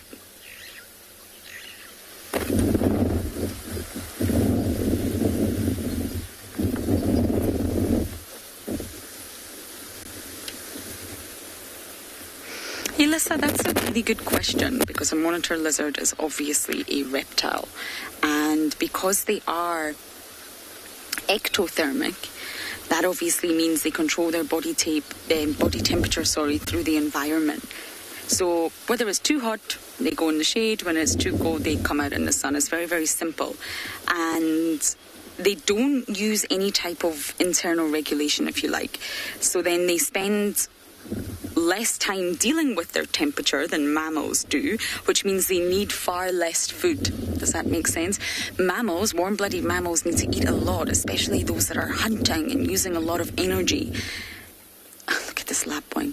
And because reptiles are not expending any energy on thermoregulation or maintaining their own body temperature through metabolic processes, they eat far less. So you'll find that depending on the season, reptiles really don't need to eat every day. Now they can. Summer offers a lot of opportunities for reptiles to get bigger and stronger, ready for reproducing if you're a female, ready for mating if you're a male. But reptiles need to eat far less than the likes of mammals or any warm-blooded animal. Oh, look at that.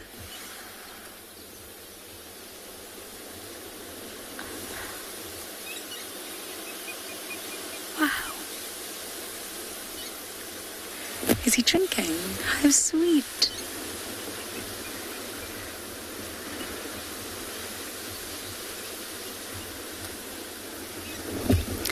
Sassy Cassie generally know if they've got enough energy, and especially in summer when it's warm, they'll be solar powered, then they walk far greater distances. But they have small territories, so generally speaking they don't. And all in all, reptiles really don't move great distances. Even snakes, even terrapins, because of their sort of biology, because they're ectothermic and because they don't generate as much energy. The only ones that do travel great distances are, of course, your sea turtles. That's sort of an exception to the rule. But, you know, even a thick cloud passing over the sun can actually greatly affect small reptiles. That's how heavily reliant they are on the ambient temperature and the sun. A cloud would really, really affect their thermoregulation. And of course, sensitivity to the environment means that climate change will pose a huge risk for reptiles. And it's slightly worrying. There's a paper that actually estimates 20%, a fifth of all lizard species could go extinct by 2080. And I know we think that's really far away, but it's actually not that far away. You know, we're almost in 2021, so that's worrying. And they say that even if we could completely halt global warming tomorrow, which is obviously not going to happen, they still say that 6% of lizard species are doomed to extinction, which is very, very sad. And that's all due to greenhouse gases that are obviously in the atmosphere. And I'm sure the lizard in Mexico, Mexico's blue spiny lizard, has actually almost been driven to extinction. That's very sad.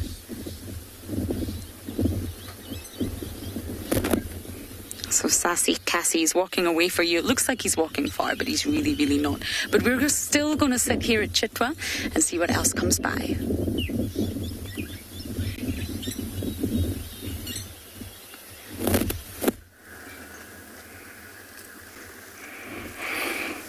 Well, I found my lions, and they are lying on, most of them, but a few are standing up. That is Olalashe.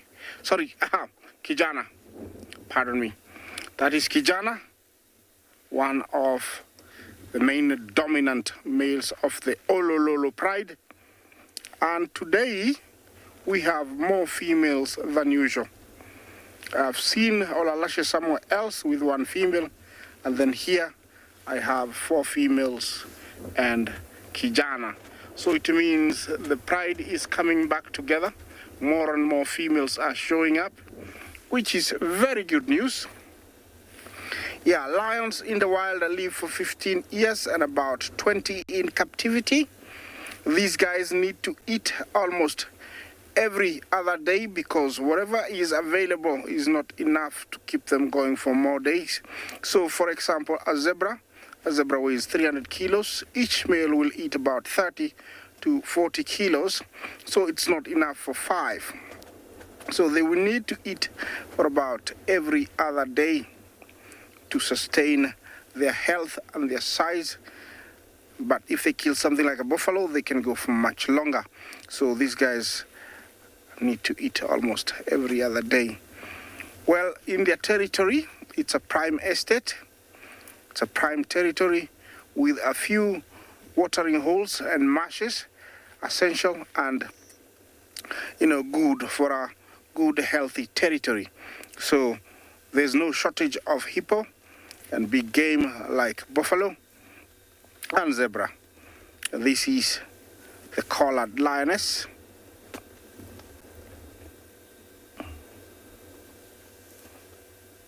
She's one of the old girls of the Olololo.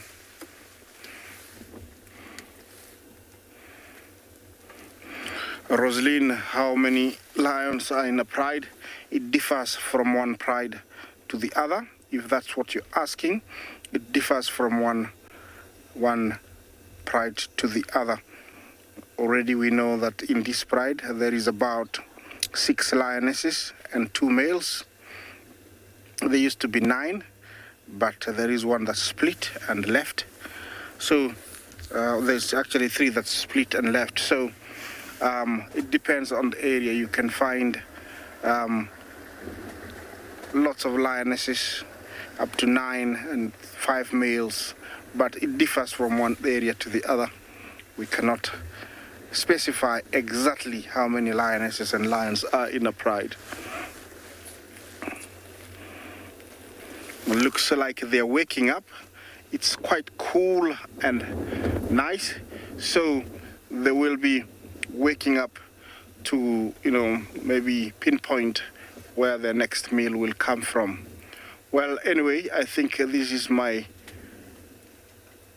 spot that I'm gonna stay for a little bit. So let's take you to another location.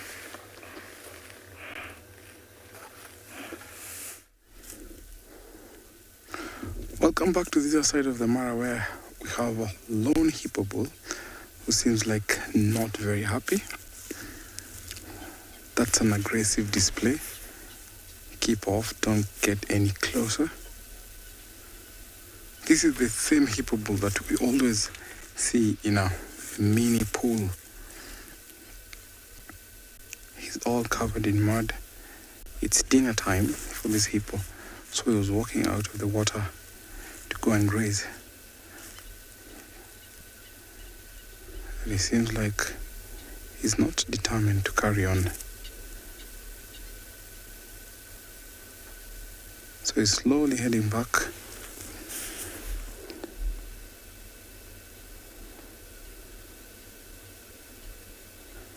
Look at the way he's looking at us.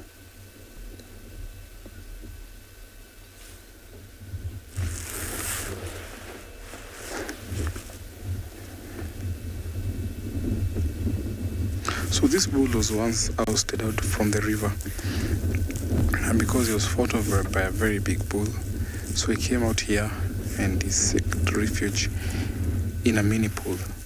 So that's where he gets to spend the rest of his time, and that's where we always encounter him, where we always see him, in that small pool.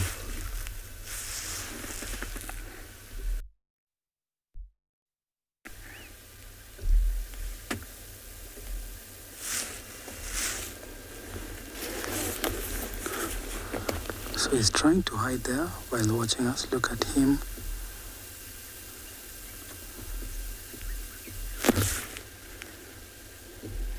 Very cool.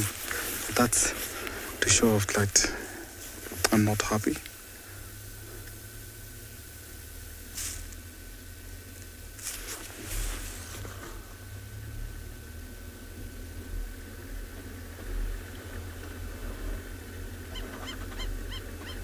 So if you look at his back, he has scars that have already healed. That tells you that once upon a time, he had a very big fight.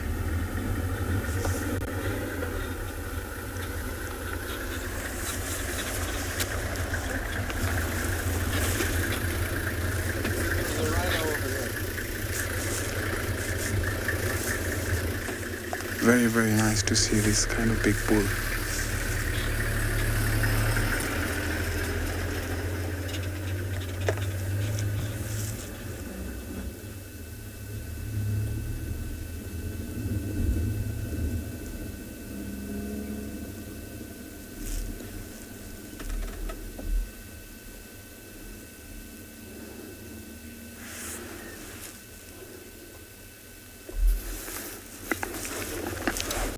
Benson, thank you so much for your question. Hippos have about 42 teeth. So we find that sometimes they get to lose their teeth. So I would put them to be about 42.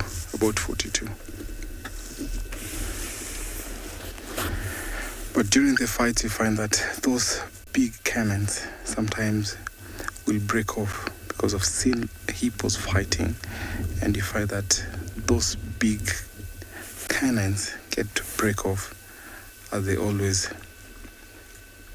try to bite each other.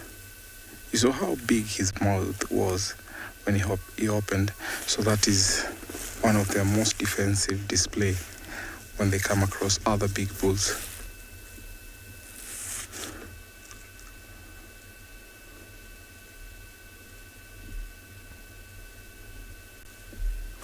Liam, thank you so much for your question. I think I'll put him to be about 9 to 10 because you can tell how he's slowing his pace, and once that these bulls get to be old, they always get to be a very big fight amongst the bulls in the water. So you find that to be ousted out, you have to be old. And sometimes you find that the younger bulls also get ousted out of where they will be, especially when it dries up like this.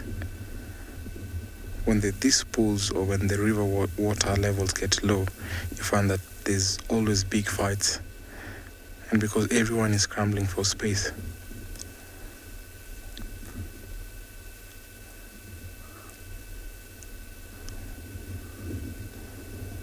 So we always give space to this kind of big game, and he saw that he had plenty of space to either head to where he wanted or head back to where he came from. So as he head back, I'm sure he'll still come back and go and graze. I'll take you over to another live location.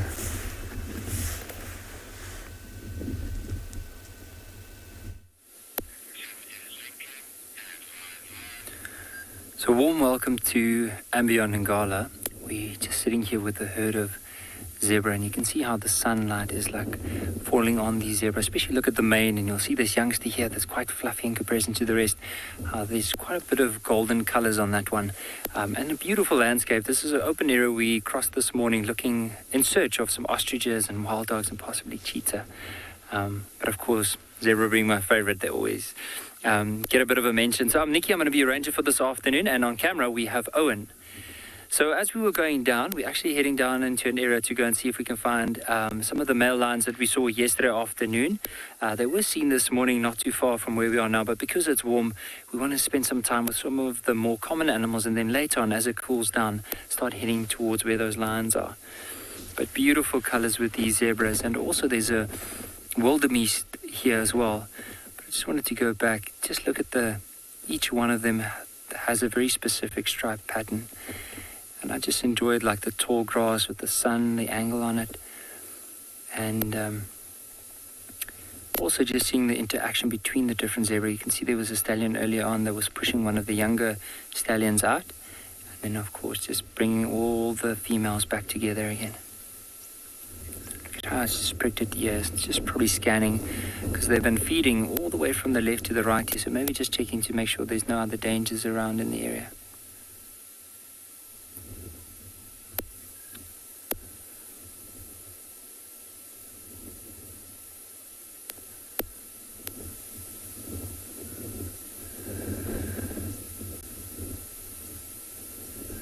How incredible is this? Just seeing the colors, especially around the mouth. See how black it is, and then quite a few like small, more faintish stripes, and then you get those broad black stripes that run along the neck. You can just hear them as they pull the grass. I'm trying to see where that wildebeest is. So there was a lone wildebeest that's with the zebra, and one of the reasons he's with them is because of safety in numbers. The other thing is they eat different levels of the grass. So this zebra will tend, and all the others will tend to eat the taller strands of grass, opening it up for the wildebeest to eat the shorter grass.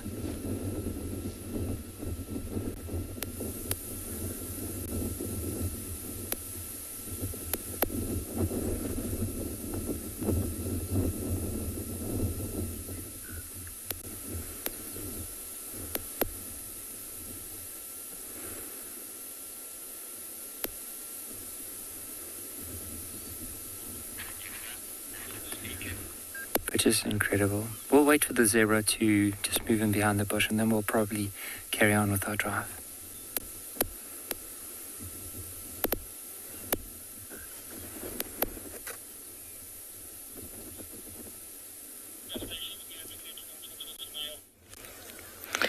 Welcome back to and Beyond Phinda Private Game Reserve.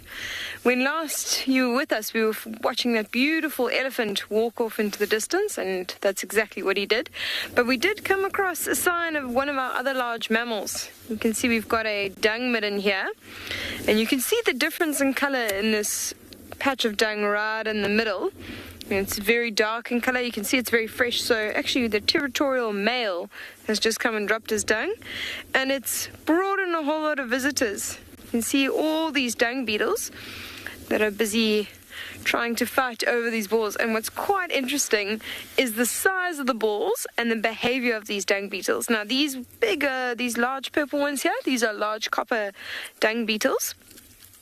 And they are what we call rollers. You can see that they are building these balls, and in fact here's one rolling it off at the moment. There's one trying to to steal it, which is what most of them are actually doing at the moment, instead of putting in the hard work themselves. They're busy. Look at them, they're having a proper fight over it. The one on the top has got the right position. You know, he's going to try and flick that other one backwards and try and get him on his back so he has enough time to escape. It's really quite entertaining. You can sit and watch these dung beetles for hours because they're so funny. Yeah, and if you go back into this middle, there's this huge wall going on here. I can't even tell. There's probably like 10 or 12 dung beetles fighting over this one ball of dung. And we can see why. It's a massive ball, you know, would attract females. The main goal of these balls of dung is actually, they're called a brood dung ball. So they will try and attract a female with this ball, and then they will together lay one single egg in that ball of dung. And when that egg hatches, it actually feeds on the ball of dung. So the larger the ball of dung, the better chance that egg will, or the larvae will survive having enough food before it's grown into a fully fledged beetle. So that's why they're fighting over these larger balls. It's so funny to watch. Now you can see the pile of dung behind me. It's actually moving a little bit. Sky Doogie, exactly. Dung beetle battle indeed. In fact, I don't remember actually seeing this many dung beetle going after one single ball before. You often see a few, but this is what kind of drew our attention when we drove past. We were like, geez, that's so interesting. Look at how many there are and how they're fighting over single balls. It's quite funny to watch. And we have a look down at this side. You can see that the dung itself is actually moving. You can see it heaving up, you know, as we sort of looking at it. It's kind of growing up, and what's happening is it's these same large copper dung beetles just going under and trying to pull some of this dung out. They're actually probably making the ball underneath there. You might see some of them pull this ball out, having a hidden one, and try and get it away from all this this anarchy that's going on. You can see one's climbing out. Now, there are some type of species of dung beetle that are called tunnelers. And instead of rolling these balls of dung away from the site of the dung itself, they'll actually rather tunnel down right underneath the dung where they find them, which obviously is, you know, sort of a more efficient use of their energy. They don't have to walk so far. These poor guys have to first keep away all the other dung beetle trying to find, steal their balls of dung. And then they have to roll it until they find a soft patch of dung, which you can imagine can be incredibly difficult. I mean, just this area around us has got very compacted soil, so it's going to probably be a while until they manage to find some soft earth that they can effectively dig down. And even with these big balls of dung, they're going to have to dig quite deep, these holes quite deep, to manage to bury those balls of dung. Oh, so I think what we'll do is we're going to leave these little dung beetles to their battles, and we're going to go and see what else we can find. We've been looking for some prides of lions in the area. There's one pride that stays around this side that hasn't been seen for a few days, so hopefully we get to find them.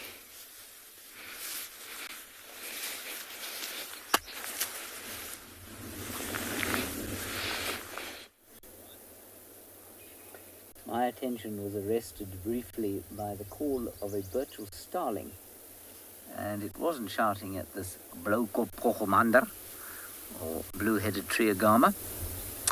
It was shouting, I think, at a little flock of green woodhoopus, and I suspect they were fighting over nesting sites, because they are both tree hole nesters. Either that, or there is also a snake or something in the tree in addition to the Blokopkochomandar.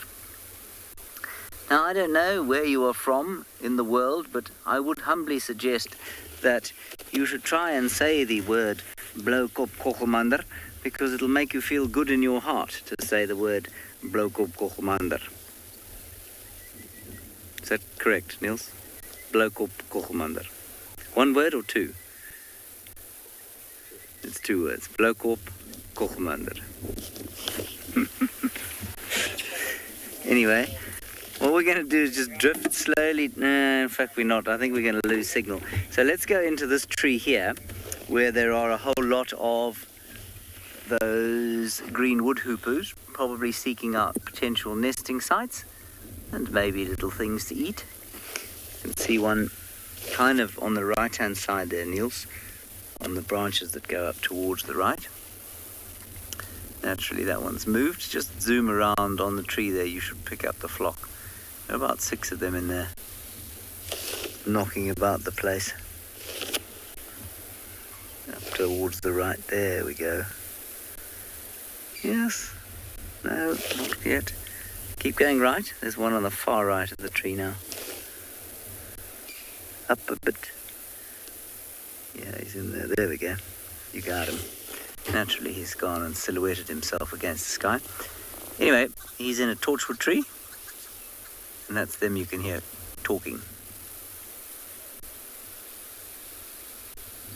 As many of you will know that they are called the Hlekabafazi, or the laughing women. I personally have never heard a woman or any other human being laugh like a Hlekabafazi, but there it is. The laughing woman or green woodhoopoo.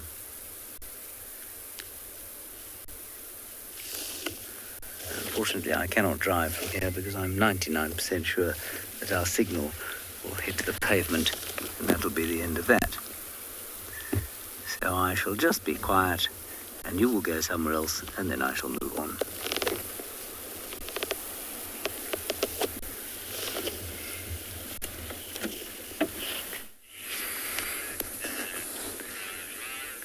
How incredible is this? One of the rangers, not even 200 meters from where we saw those zebras, found this leopard up in the tree.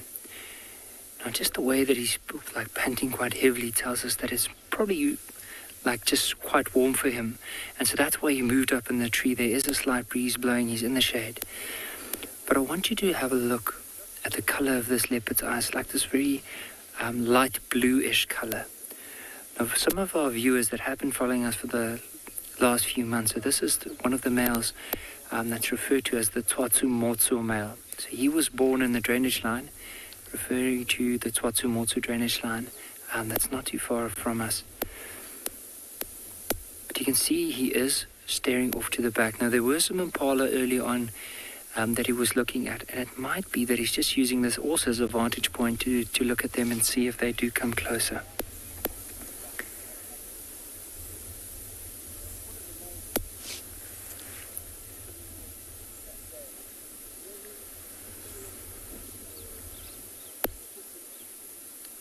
See the leaves moving in the background. Imagine just being in the shade on top of the branch there, how nice and cool it must be in comparison to lying down in the tall grass, where necessarily you might not get a nice cool breeze blowing over you.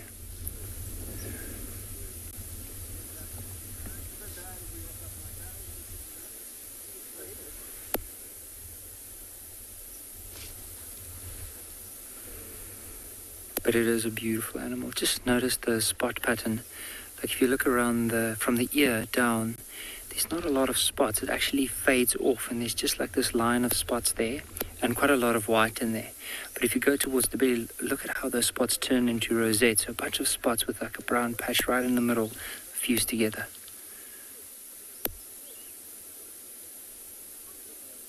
See how he's turning around the whole time? I wonder maybe if it is the impala that he was looking at, or maybe there's some franklins or something small that's moving in the tall grass. And he's just probably putting in a bit of time to investigate and see what it is.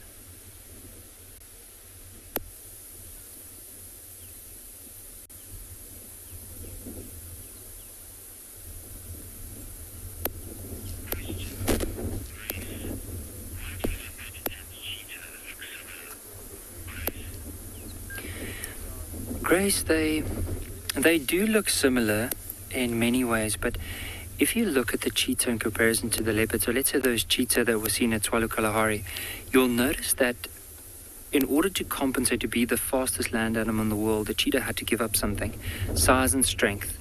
And because of that, they had to drop quite a bit of weight in order to be lean and quite fast.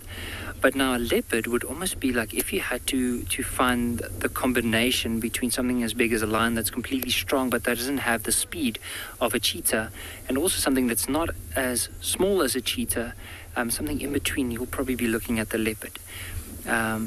Because pound for pound, the leopard would probably be stronger than that of a lion. I've heard about leopards before, especially young males, or some of the older males, but really nice and big, that's capable of dragging their own body weight and slightly more into a tree. I think the biggest record I've ever heard about is almost 100-kilogram giraffe, so that's a 200-pound giraffe that's been dragged up a tree by a leopard. And I've also seen them dragging young zebra foals up in the trees, young buffaloes, calves. So they are incredibly strong animals.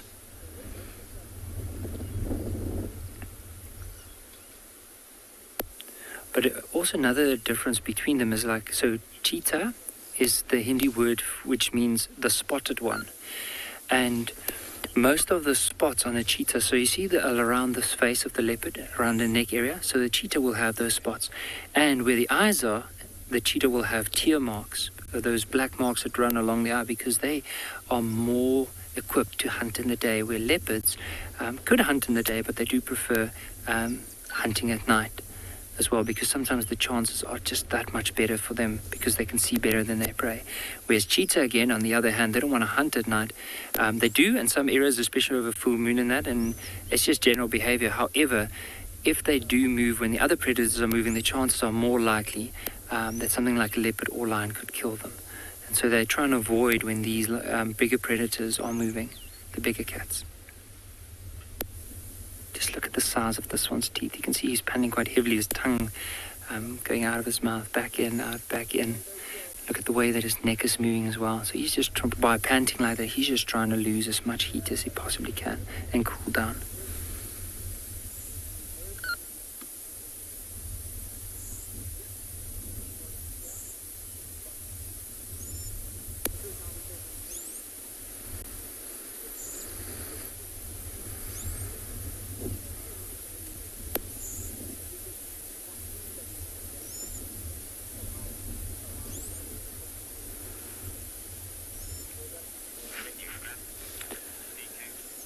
But I'm definitely myself and Owen are going to stay here for the next little while and see if this leopard's going to stay or if eventually it's going to carry on and see if there's any hunting opportunity.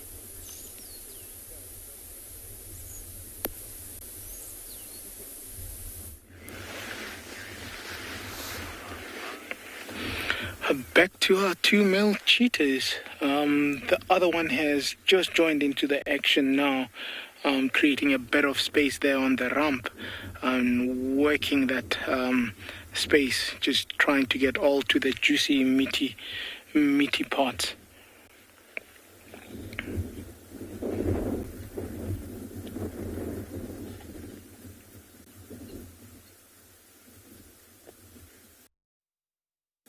You can see how quickly they're trying to gobble. Second one trying to work the skin. It's a little bit tough, especially for their teeth and for their biting power, which they don't really have much of a biting power. So they're trying to actually use the other one as it feeds to try and tear that skin.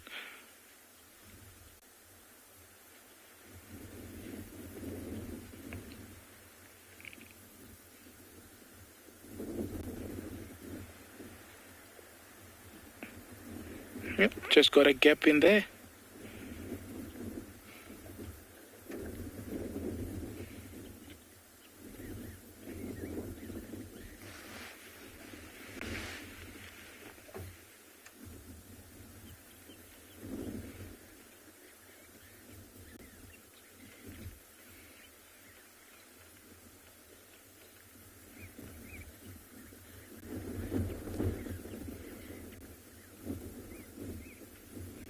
It's really tough for the second guy to get anything going there. Just trying to work that bit of skin there.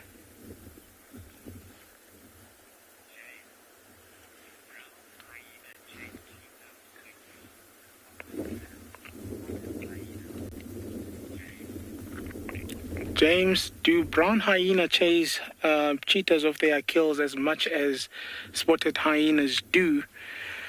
Sure, that's a bit of a tricky question, but very interesting. I like these kind of questions. Now, think about it in demographically as to the species involved. Now, with your brown hyena tends to be a more solitary species, whereas if you look at your spotted hyena is actually more in clans. And then the second part that you have to look at is your spotted hyena is actually much of a hunter than your brown hyena. Your brown hyena is actually more of the scavenger than your than your spotted hyena. So in terms of pound to pound, your spotted hyena has bigger chances in scaring off these guys, whereas your brown hyena, on the contrary, sometimes would wait its turn, especially when there's like two males like this and it's on its own. It might come in proximity, but then it's 2 versus 1, and pound for pound they almost the same size. It will try raise its hair and try intimidate, but sometimes it doesn't really work. But if it's a female cheetah, on the contrary, and it's 1-on-1, yes, then the brown hyena has an upper hand in that sense. So your spotted hyena, hands down, have the upper hand on cheetahs, given both male or female. The spotted hyena would have a much upper hand. But in terms of how often it would happen, that would also have to depend on the density of those species. So, I mean, in places where density is higher with brown hyena, you're going to see more interaction with brown hyena, obviously, and vice versa if the density is higher with spotted. So to say how often becomes a bit of a trick question. But I hope the way I've dissembled or decoded everything answers your question. But a very interesting question in how you worded it and how you wanted to find out in the 3 species involved there. Yeah, very, very interesting. And sometimes you do actually get both spotted and brown hyena in the same carcass, and then they would both chase, let's say, these cheetahs off, and they would have a bit of a squabble, and obviously then numbers come into play, and the spotted having the numbers in most cases then wins.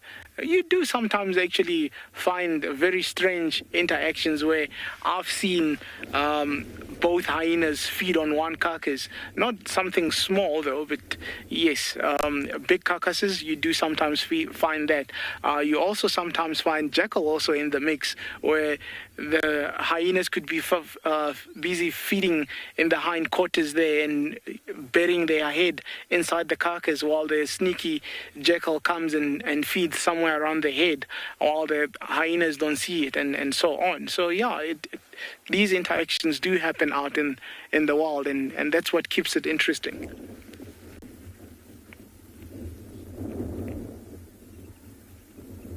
Looks like these two boys have now made big gap for them to actually get to feed in unison there. So let's see how far they can go with this carcass.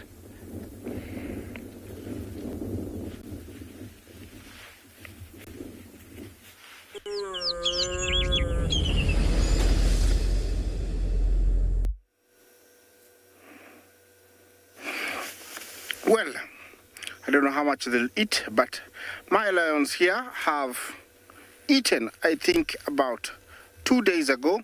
They are still very well fed, but definitely looks like one of the females was very interested in a toppy that was far away. It means they will need to eat either tonight or tomorrow. Like I said, a big pride like this needs to eat almost every day, because most of the game available cannot fully satisfy their bellies. Lions can eat every day if a meal is available. They accumulate a lot of fat, so in lean times they can go for longer without eating. And you know, in the very bad times, in a really like bad times, the lions would go up to around 10 to 14 days without eating. A lion that hasn't eaten for 14 days looks very skinny and scrawny. Actually, it is a very sad look to look at, because it is just bones and skin, and you don't want to look at a lion that hasn't eaten for those days. So they do deteriorate very fast if they don't have a meal. So that's why they need to eat almost every other day. Well, for this pride, they don't have an issue, because even if the big, the small game disappears completely, they will be able to gang up and go for something like a big buffalo, which is not easy, but because there are many, they are able to hunt.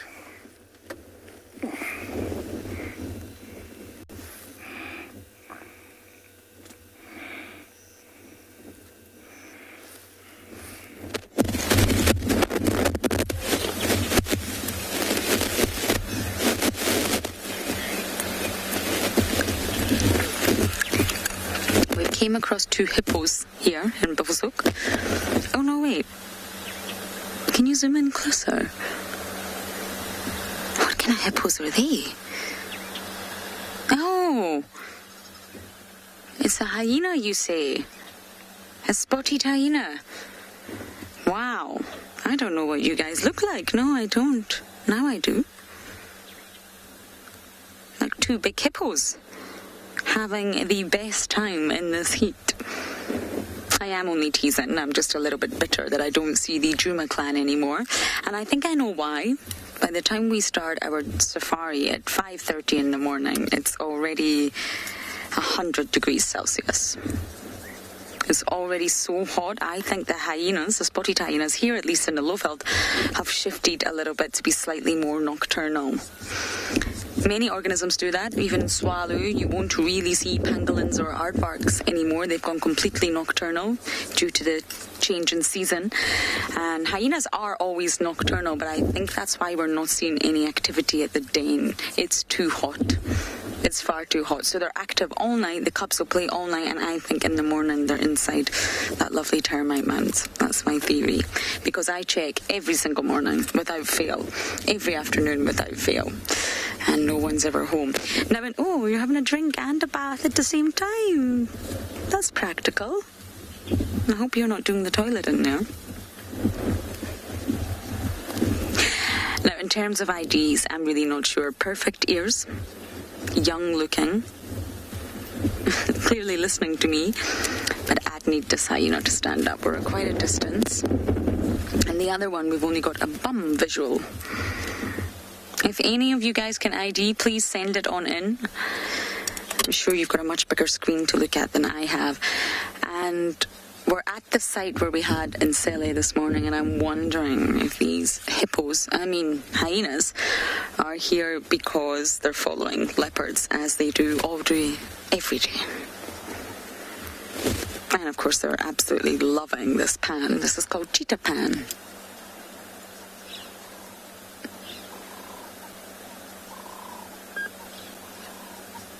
If I was an animal out here, that's exactly what I would be doing.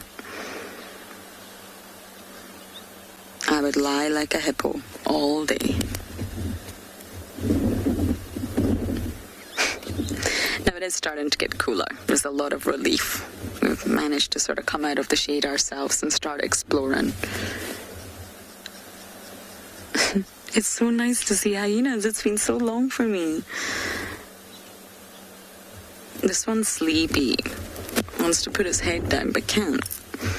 You put your head down, you're going to get a face full of water.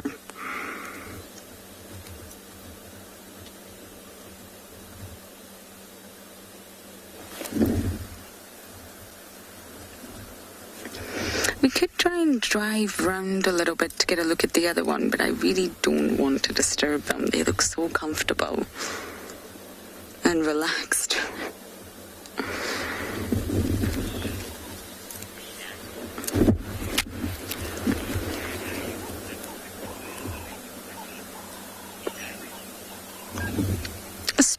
Every organism's territory has to contain water.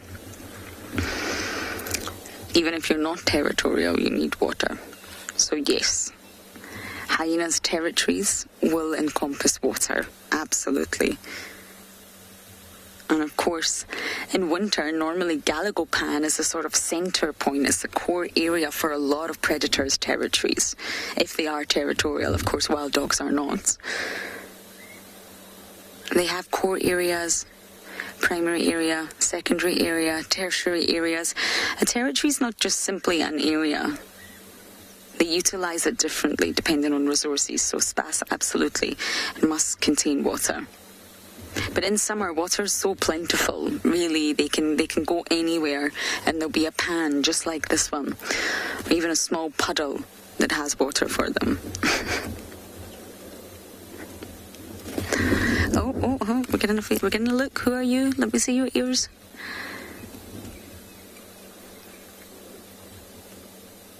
It's definitely not ribbon.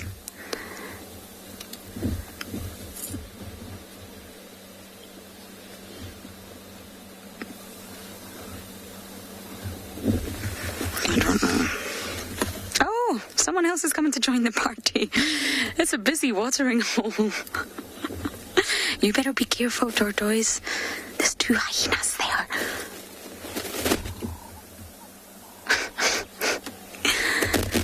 It looks like he's also having a drink. Remember, I mentioned earlier, this is a leopard tortoise.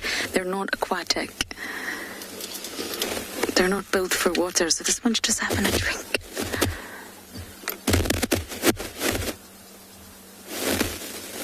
Should we try and reposition? Okay, we're going to try and reposition. I mean, most of the hyenas around here are fairly habituated. I don't think by us just moving slightly we're going to disturb them in any way.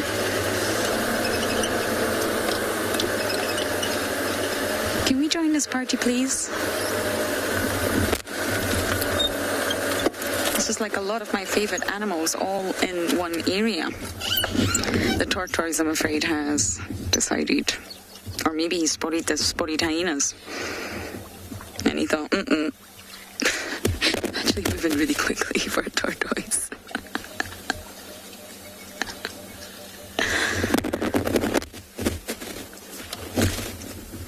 Oh, somebody's up.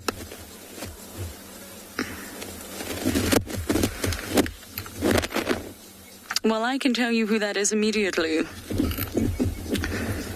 Oh no, don't. Please don't. Swazi. Swazi, please don't. Oh dear. Oh dear.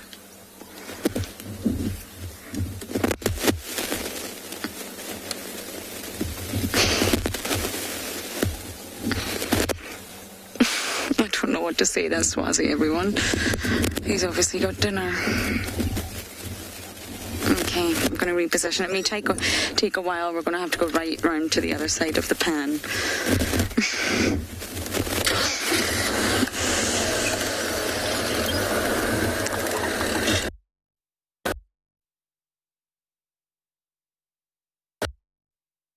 Okay, well, we are going to go around and watch Tswalu eat.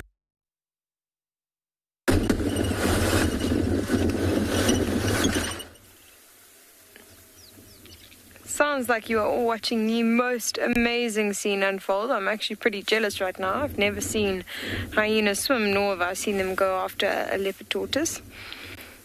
Shame you see these two buffalo bulls are now paying us a bit of attention. They've been having a small little play fight, the two of them, and I'm hoping that they'll go back to it.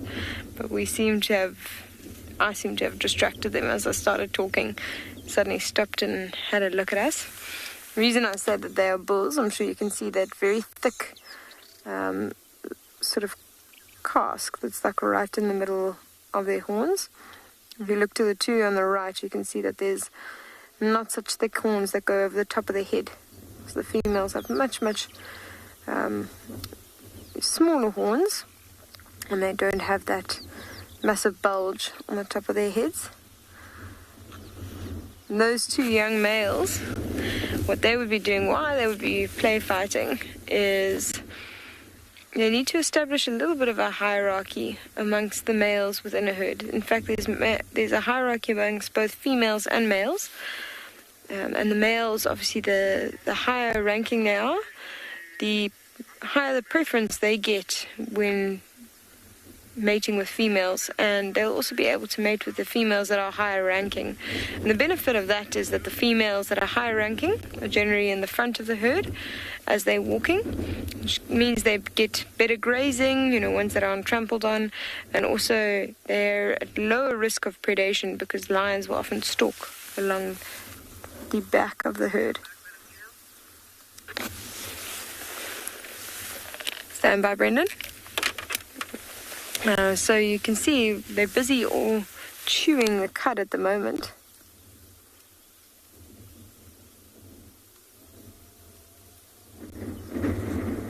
But Blaine's asking if buffalo jaws only rotate one way, and that's a incredibly good question. I'm actually not entirely sure. I've never really thought about it. But let's watch for ourselves. If we have a look, I can see that both those ones that are chewing right now, let's have a look and see if they go a different way. It does seem to be going down at quite a prominent angle, down to the left and then back up to the right. And the one on the right is doing that exact same sort of motion. No, it's just swapped. Okay, all right, we've just answered your question, Blaine. There we go. You can see the one on the right is rotating both left and right. That was an incredibly interesting question, and I'm really glad you asked it. Amazing kind of observations in the way that you look at animals quite differently and based on the questions that people ask. It's wonderful to get others' perspectives and start looking at them and thinking about these things that you've never actually wondered about before. You can see that this whole herd, if we look at all of their backs, there's a lot of dried up mud. And what's happened is there's some puddles behind us. There's large puddles of water that have gathered over the heavy rains we had about a week ago, and they've clearly been mud wallowing, even though it's not the hottest day. I think earlier they were probably enjoying that mud. They do love to mud wallow, and of course it also acts really nicely as an exfoliant for their skin. And I think what we're going to do, they're going to carry on feeding, and we are going to go and see if we can find the pride of lion that we were with earlier and see if they've moved yet.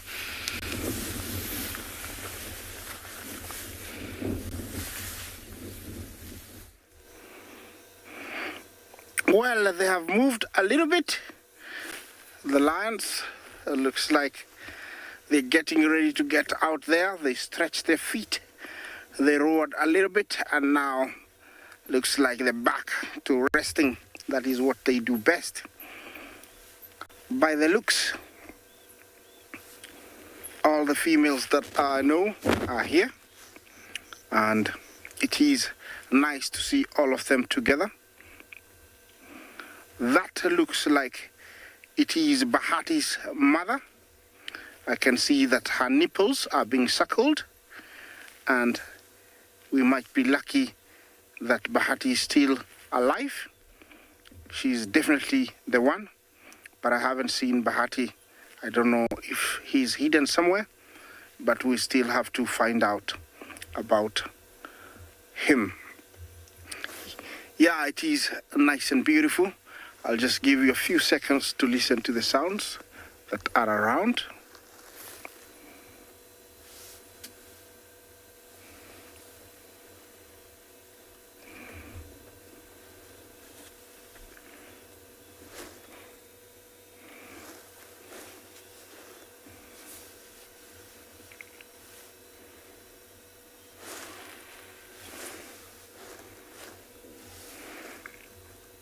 Well, there's no many sounds that I can hear. Birds have gone to rest. It is that time that they go to rest. So nice to see them out, resting like this, ready maybe to go for a hunt.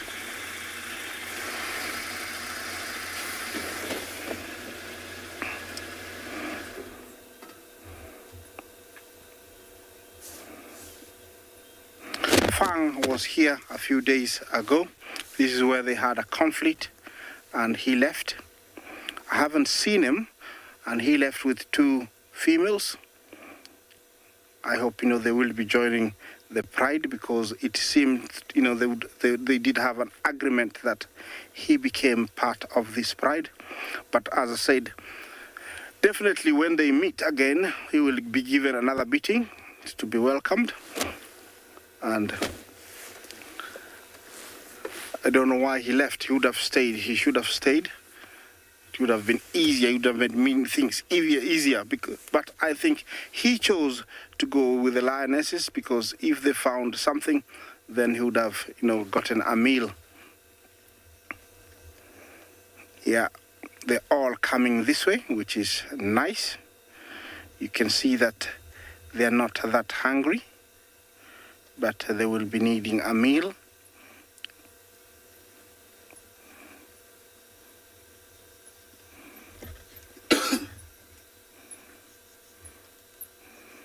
Yeah, saying hello to everybody. This is normal for them just before they go out hunting.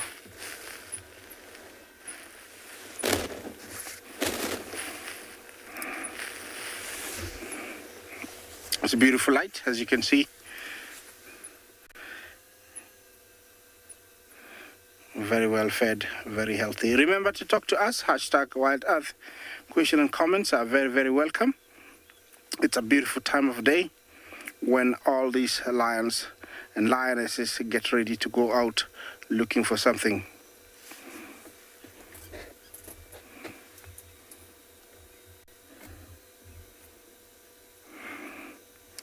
Alex, how many cubs can lionesses have at one time?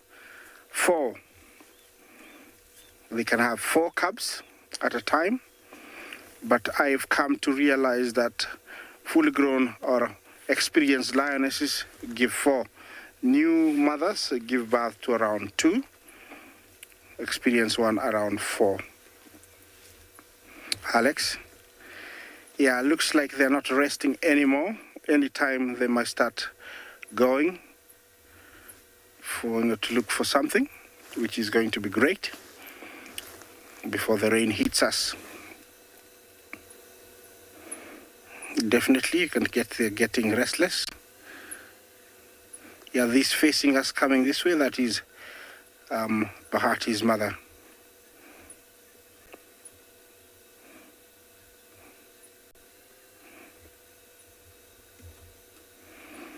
DG, Jumbo, how are individual lions named? It depends with character, depends with whoever decides to give them a name. Like Olalashe. Olalashe means friend in Maasai. So whoever named him, maybe he was very friendly to the other lionesses and lions in his original pride. And so he was named like that. Kijana, it's a name for a young man in Swahili, and that's what we've named the young male. But soon he's going to be old, but it has stuck, so he'll be called that, Kijana. These girls here haven't been named just because they have so many similarities. Sometimes it's hard to differentiate, but we are starting to pick up names, so we'll be naming them depending on their characters. Some of them are called according to maybe they have a notch in their ear, they have lost an eye, they have a kink tail, so that's how they're named. That's how we name them. Look like they've decided to sleep a little bit more.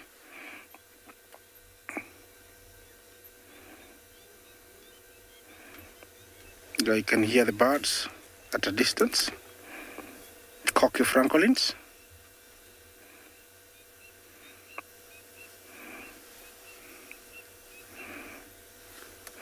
Well, I know these are beautiful sights, but there's many other things we need to show you, so let's take you to another live location.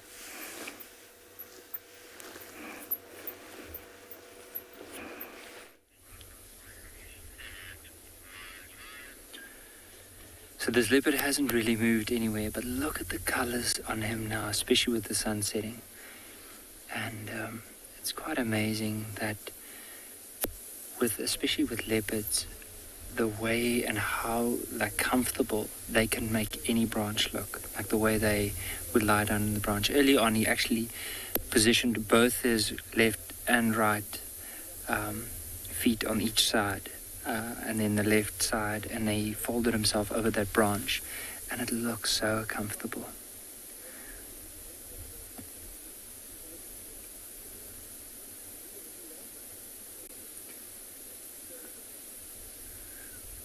But he's still panting quite a bit. And I wonder when last he had a meal. Maybe it was a day or 2 ago. I haven't really seen him standing up, so I don't know how full his belly might be. And I don't know, maybe he's panting because he has a full belly and lying down on it. But combining that with the heat, especially from today, because today was nearly close to 40 degrees Celsius. So it was a really warm day. But I love the color of those eyes. This blue-green tinge. And then, as you follow the eye, just notice that white patch that leans towards the whiskers.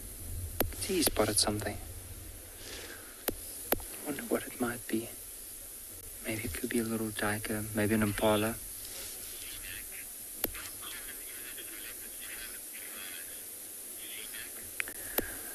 So, it's quite I won't say a very common thing, but you do find quite a bit of them.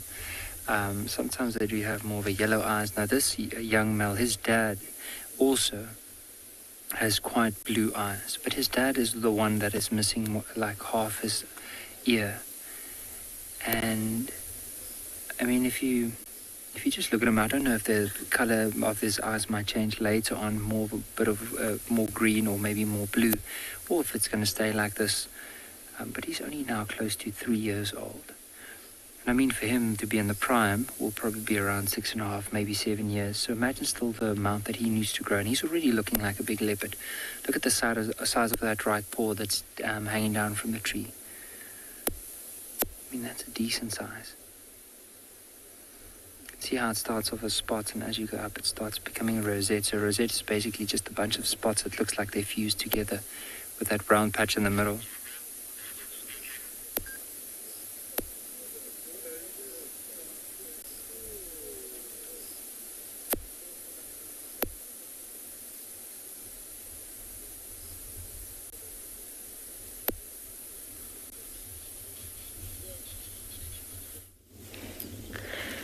Welcome back to Anbion Phinda Private Game Reserve. As you can see, we've been very lucky and we found a black rhino just after we left that herd of buffalo. It's been giving us quite a show here. Just as we came live, we saw it actually dropping its dung and doing its territorial scent mark. You can see it's just disappeared into that brush, and that's why it's sometimes very difficult to find black rhino. You know, they are very highly endangered. There's about 5,500 left in the world. But also they love this sort of terrain, you know, these low-lying bushes. Oh, yes, come on, come a bit closer. They love these low-lying bushes, so sometimes they can just be, 30 or 40 meters off the road. You won't be able to see them. I'm so lucky to be getting such a good view of this one. And also, he's quite a relaxed black rhino. Generally speaking, they are a bit more nervous of vehicles. So they do tend to turn tail and run when they see you. And this one's been really lovely and relaxed. It is an individual sort of thing. As they become more used to vehicles and as they see us as a non-threatening species that's just sort of sitting there watching them, they know that we're nothing to fear. So it does take a bit of time, and some just are less nervous than others. Such a privilege to see this.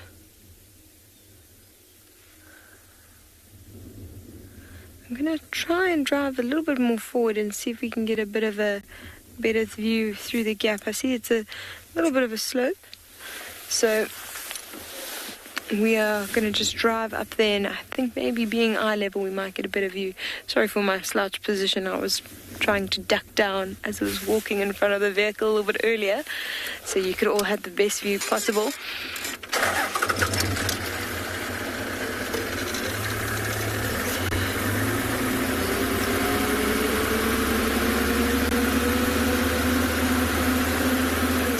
You can see he's just off to the left there.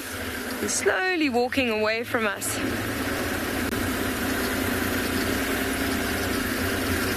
We might just get a great view through here.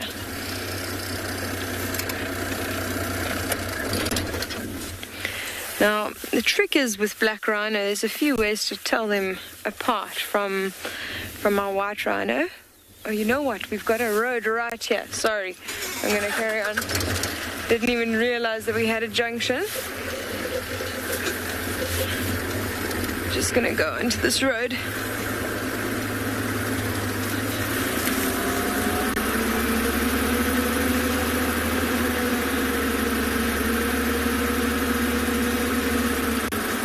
can actually see his dung midden right here.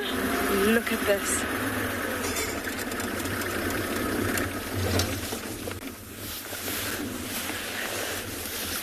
Completely and utterly relaxed with us right next to him.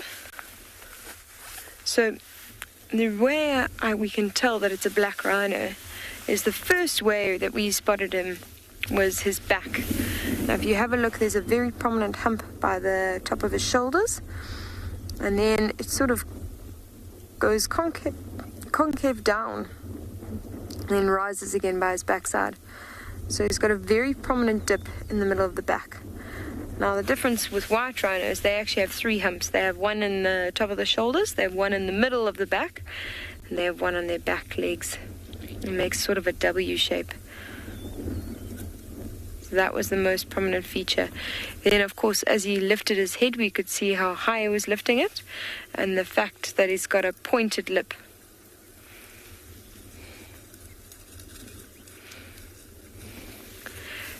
Stuck in bed, we do try and limit the sort of associations that rhino have. Oh, listen to that. Actually pushing down that bush to feed on it. Amazing. So we try and limit the negative sort of interactions that we have with rhinos, or the way they view humans after that. And it's simple things like we have to use a helicopter, where we dart them from the helicopter. There's a few reasons why. One is that we need to actually chase them into an open area for their safety and also for ease of getting to them while we work on them. So we'll try and, because you can imagine if they fall in one of these bushes, it just takes one sharp stump and it could actually do a serious amount of damage to a rhino. So we have to chase them into the open areas, but also we dart them from the helicopter so that they never have a negative association with the vehicles. The vehicles are only involved in the whole process once the rhino has already been sort of darted and is already losing a little bit of its senses, it's really getting very sleepy. That's when the vehicles will rush in. So they don't react differently to us. I'm sure if we were to dart them from vehicles, they would learn to fear vehicles, and that's exactly what we want to avoid. But stuck in bed, that was a really interesting and well thought out question. So what this rhino is doing, very different to white rhino. Black rhino will feed on twigs and branches, just like we saw now. It actually pushed over these dead trees. You think there's not a lot of nutrients in them, but actually black rhino love to feed on these burnt bushes because it solidifies the nutrients in the bark and makes it quite like a sweet sort of taste. And that's why he's busy walking through and feeding on them. Looks like we're going to lose our view, so I think we're going to leave him to carry on walking through this thicket and carry on feeding. And we are going to head towards where those pride of lions were earlier today and see if they've gotten up and maybe become a bit more active.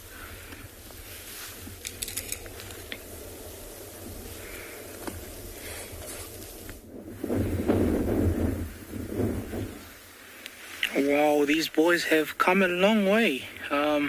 Almost the whole rump gone there. But you can see they haven't really popped the stomach content as yet. Look at how bloated this kudu has gone in the last minutes that we've seen it. Just bulging up there. But you can now see they actually feeding on the hip bone, around the hip bone there. That's where around they're feeding.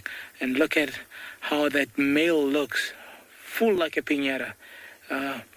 They've scoffed themselves up, and they really have to. Everything is against them, time, the sun, and so on. So they've done a pretty good job. Even if anything comes their way now, they've got a very full tummy. There's plenty meat still left there. Wow.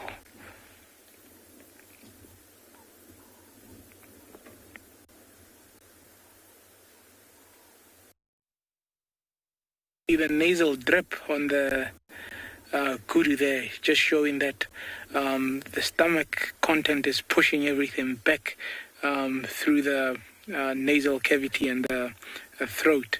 Nothing has been punctured there. It's all the pressure.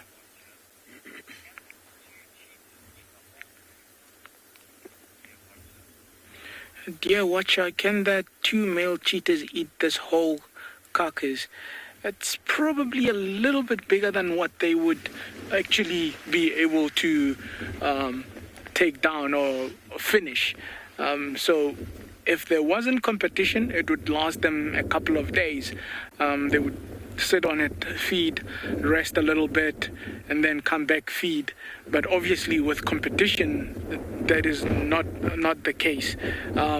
they might, if they're lucky, have it until tomorrow. But once things like your jackals and your hyenas start being active as the sun goes down, they might catch a whiff of what is happening around here. And also bearing in mind the place that they've taken it down is around a watering hole. So all other competitors do come to water. So time and place is not really on their side with what they've done. But if else was in their favor, then probably it would last them a few days. But I don't think this would be the case here. I mean, you're looking at probably in one go, probably a cheetah would eat anything up to about 5 kilograms if I took a rough estimate. So you're looking at about 10, maybe 12 kilograms of meat that they would consume, which is really nothing for that carcass. I mean, that is a full-grown kudu, a female, that is, without the horns there.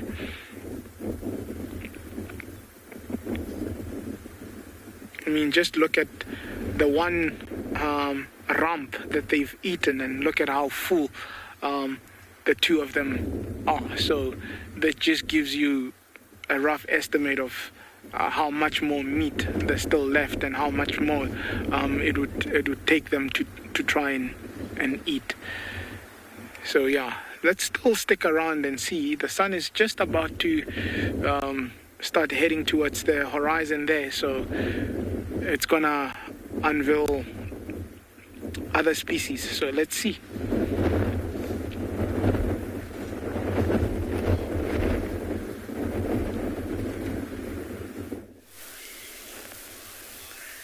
We've been having quite a nice wildebeest sighting here. They've been digging in the soil and kicking up great clouds of golden speckled dust because the sun is at the perfect angle. But now, naturally, as you've come to see them, they are behind the thickest bush that they could find. And now they are doing the dust-kicking thing again. Allow me to sneak forward briefly, and we might be very lucky to get a view.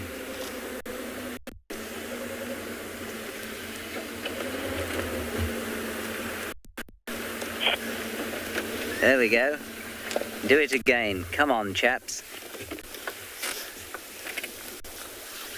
3 wildebeest in the large clearings of Simbambali. Now, we've come to Simbambili today because there were some wild dogs here this morning. There were rumours of Hosanna the leopard. Well, not rumours, fact. Hosanna the leopard on Elephant Plains and way to the south of where we are now, but there was no harm in coming along to try and just have a look and see if he hadn't popped across. There we go. Now there's the digging. So that digging is a little territorial display. It's a bull that is marking the sand with his pedal glands. That's P-E-D-A-L, pedal glands. He's got glands between the cloves of his hoofs. And he's also decided to have a lie down and roll. And I'm assuming what that was, but maybe it's a cow doing it. I keep saying he, but I haven't actually had a particularly hard look to see what sex of wildebeest we are looking at.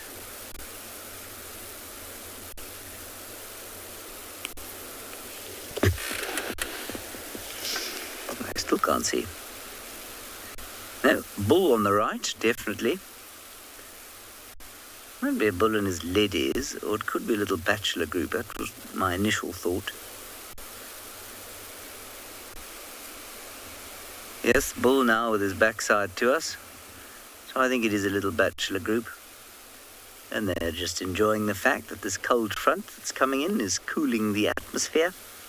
And, as I said, the wind is tossing up great clouds of golden dust as the setting sun catches it. Very pretty.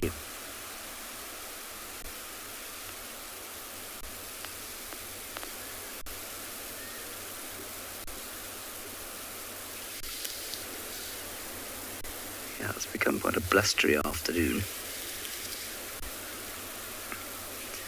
But I must say, it's really nice to have the edge off that heat, which was pretty severe.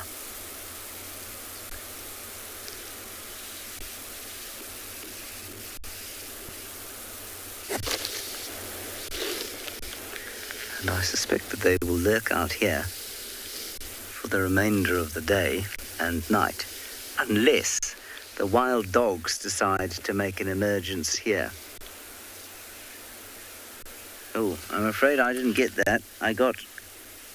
There was a comment from Megan, and the comment that I heard was as follows. And I really don't think that that's what you said, Megan. I doubt you said. Let's see if we can have it again. Ah, right. Very good, Megan. Why the long faces? Well, you may well ask, Megan, why on earth would they have such long faces? I suppose it's got something to do with the fact that they are, well, much maligned in the wilderness, and so it gives them a hangdog expression.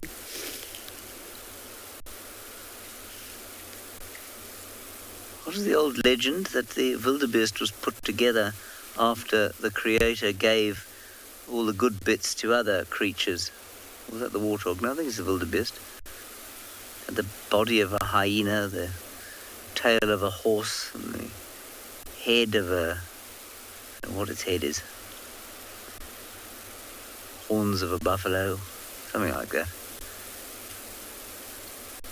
I must confess that if you watch them, especially in a big herd of them in the Masai Mara, that, you know, it's quite difficult to shake the notion that they are gormless, because they do an enormous amount of silly things. The leaping into the river for no apparent reason, the trying to get out of the river at places where it's utterly impossible to do so, the jumping into the jaws of a crocodile, a very strange kind of behaviour, and really they look at you with this blank expression and make that and carry on. But I suppose they're as clever as they need to be because they're a massively successful species. There, anyway. I am now going to continue into the setting sun and see what I can find in the west.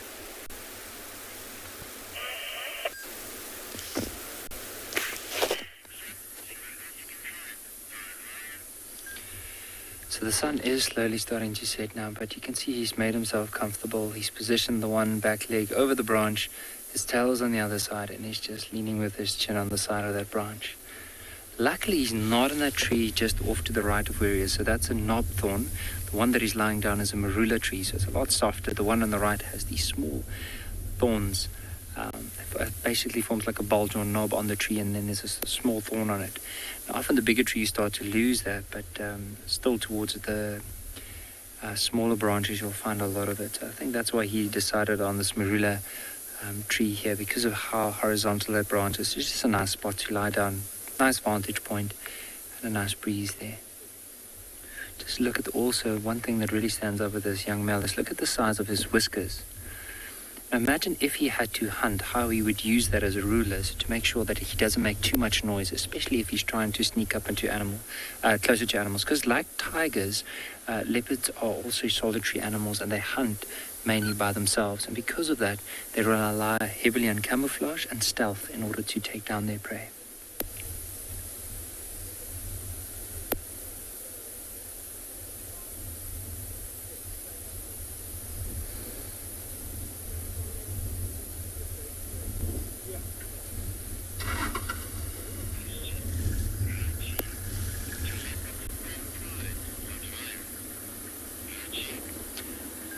Rochi, so leopard don't really form big groups like lions, for example. What they do is they form what is known as, we refer to them as a leap. So in other words, it might be the mother and the youngsters that will join together and then form that leap. But you don't really find that different males or different individuals from a variety or like just from the same area that will join up together and form like a bond. So it's very unheard of. I mean, it might have been recorded somewhere where either two brothers will stick together for a little bit, but once they start getting sexually mature, then that's when they start moving away from one another and go and establish their own territory, because the territory is mainly for mating purposes within an area.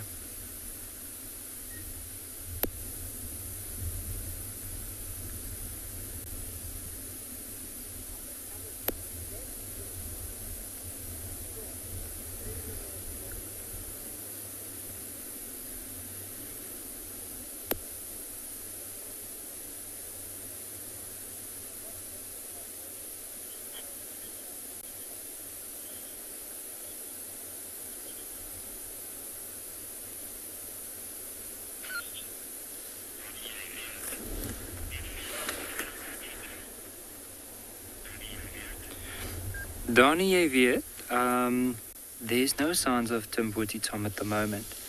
And we don't know, we haven't seen his tracks for quite a while, so we don't know if possibly something would have happened to him.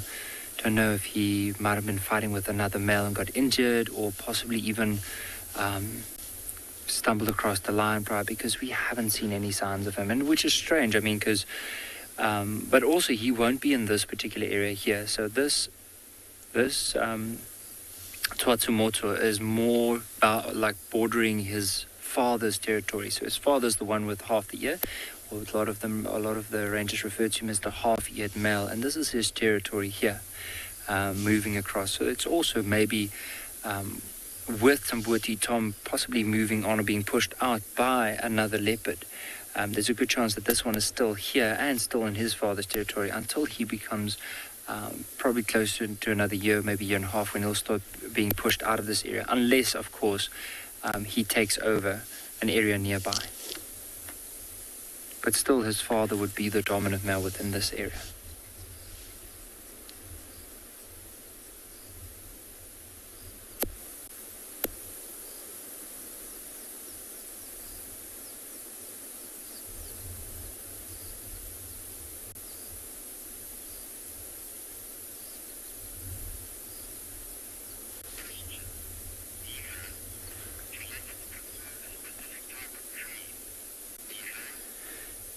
Now, with leopards, any particular tree they prefer that has a horizontal branch, so just a nice spot for them to be able to lie down. And of course, it has to be a nice smooth surface, because imagine now if this tree had a lot of thorns or a lot of spikes under it, like it would be really uncomfortable for that leopard, so it might not even go into it. However, sometimes they do drag their kills up into really dense, thick, thorny bush in order to try and keep it away possibly from some of the other predators, which you do find, but they won't necessarily lie down on the branch like this. They might drag it up, feed off of it, go down, find a nice spot where they can still watch it, and then whenever they're hungry, they'll move up, go and feed, and then move out again.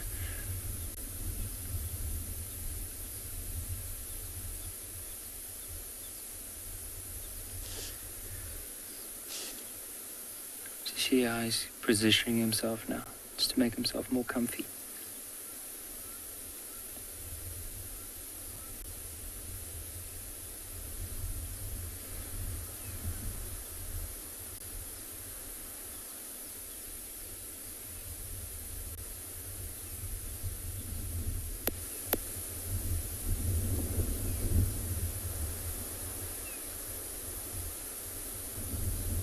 You can just hear the wind in the background, how some of the branches and the nearby trees are moving.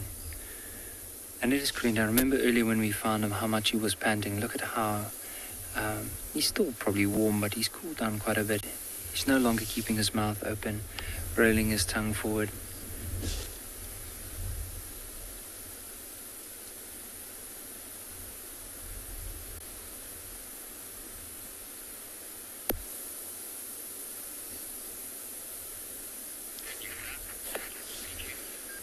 Definitely going to spend just the next little while with him and see if he's going to stay here or if he's deciding to move off.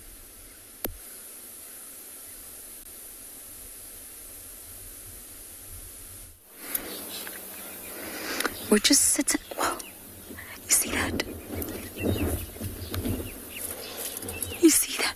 I think it's two Tonys being dive bombed by Drongos, I can't really see from here. Wow, it's so nice to see two Tonys together. They've definitely got feathers going all the way down the legs. Those Drongos have been very brave. I don't think I would be that brave. Now, I've got a few updates for you. Swazi dropped the tortoise and let it be, and it walked away. So he did not eat the tortoise. He was clearly fascinated by it, but I think it was a little bit too much effort. So he really did drop it. We went to check on it, and it was fine. Traumatized, but fine. And we've got the poll results in, everyone. I do want to apologize. It wasn't Elada, it's Lara, one of the smaller moons of Jupiter.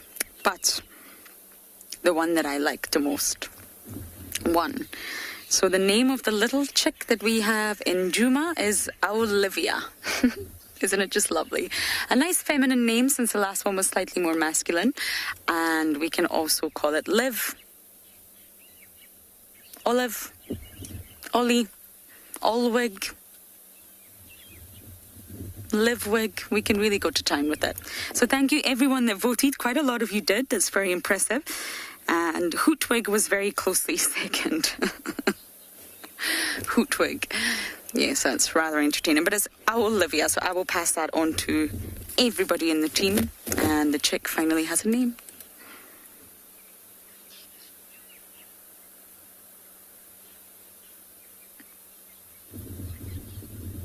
Drongos are so brave. Really, size does not matter. There's absolutely no sort of fear of those bigger birds. African harrier hawks, Tonys, battaliers, snake eagles. They will dive bomb all of them. It's a mobbing technique. All the Drongos come together and mob the predator, and they don't like it. Most of the time, clearly not in this instance. The larger bird, the raptor, the predator, leaves. And the Drongos get what they want. But it's normally more than one that does it.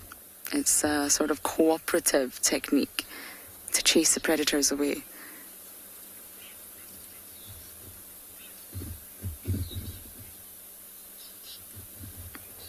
Just going to pick up my binos. I'm sure they're Tonys.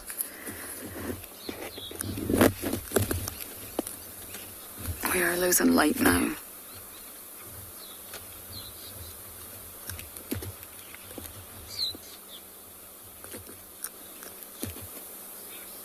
Yes, definitely Tony, Eagle and Drongos. One's decided it's had enough, but one remains. So we're going to bumble off for the last little while, see what we can find, and thank you to all who voted.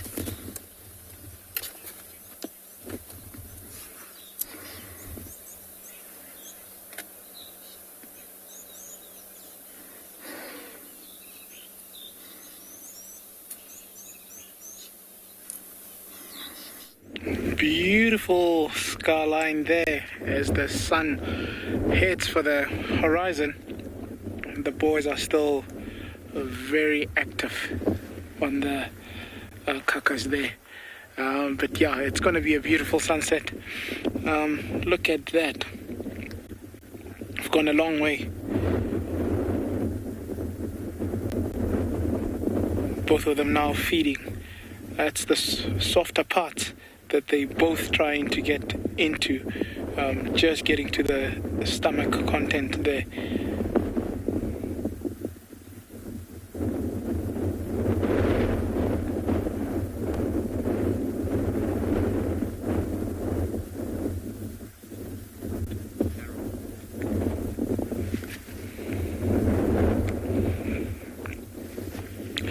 Carol, will the stomach explode if it's not punctured? Chances are, if there wasn't any animal feeding on it, yes, there could be, but chances always something happens before it gets to that point that the animal is so hard that it actually has to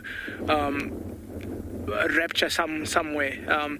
Usually the hindquarters, where the softest parts of the animal would be is where it would rupture. So it's not like an explosion, but it would rupture. The animal's body would rupture because of that pressure. Or sometimes what happens is all the liquids and the fluids start dripping, like we saw earlier with the nasal starting to drip with the chime and everything, and that releases the pressure, and then the carcass doesn't really rupture. But yes, in most cases the pressure would build up so much that the point of weakness would be where it starts rupturing, which is usually the hind quarters. And obviously that would then give off the smell, and things like your hyenas and so on will pick up on that, or even because of vultures looking for food, they can actually pick those rays of smell through their vision, because remember, it would actually come through in ultraviolet, and remember, birds can actually see in ultraviolet, so they'll be able to pick up the rise of that heat and the smell from that decaying carcass, if nothing had taken that carcass.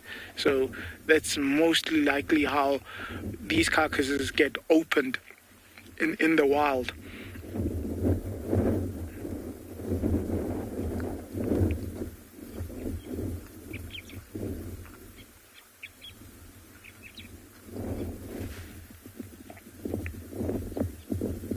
Very beautiful there.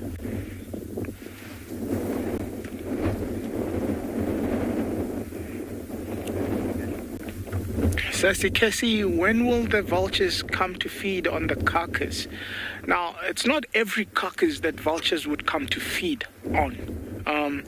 Remember, vultures cover big distances in search of food, and if they don't get a whiff of the carcass, or they don't visually see it, then they won't come to it.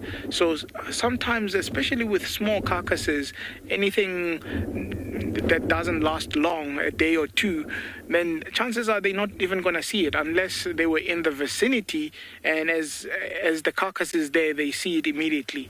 So in a case like this, if this carcass lasts overnight, and maybe the hyenas and the jackals don't rip it apart and finish it, then maybe you might have vultures coming through tomorrow. I mean, from where we saw the zebra carcass is about a 10K radius. So there is still a chance that with this particular carcass, they could see it, but I mean, they are feeding, or they were feeding on that zebra carcass, which is about 10 k's away from us. So you can't really tell if that's going to happen, but that's what usually would happen with vultures having to find a carcass. They'll have to soil the area, and covering at times 100 kilometers in probably over a day. I mean, there are records of vultures doing up to about 10,000 kilometers in a couple of months, and that's just one recorded vulture that was actually being studied. I actually speak of such, and you can imagine how, I mean, vast of an area this animal has to cover, and it's just moving from thermal to thermal. So that's very interesting. But we'll leave the vulture story there.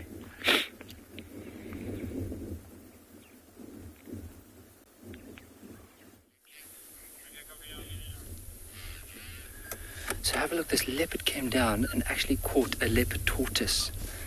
You can see it's trying to open up in some way, but this tortoise has retracted itself completely so that it doesn't expose anything for this leopard to grab hold of.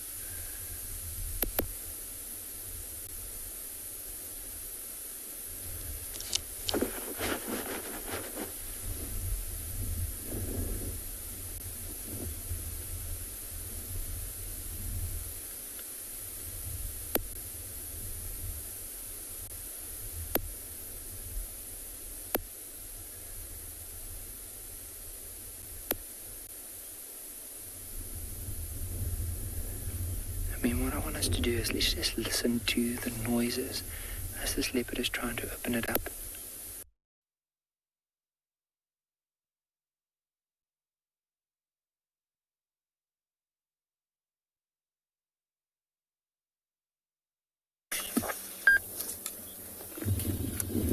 Copy. Sorry about that, I was talking on the radio. Don't quite know what happened to Ngala, but we are sitting here with a beautiful Hertavellies. Oh, perfect timing.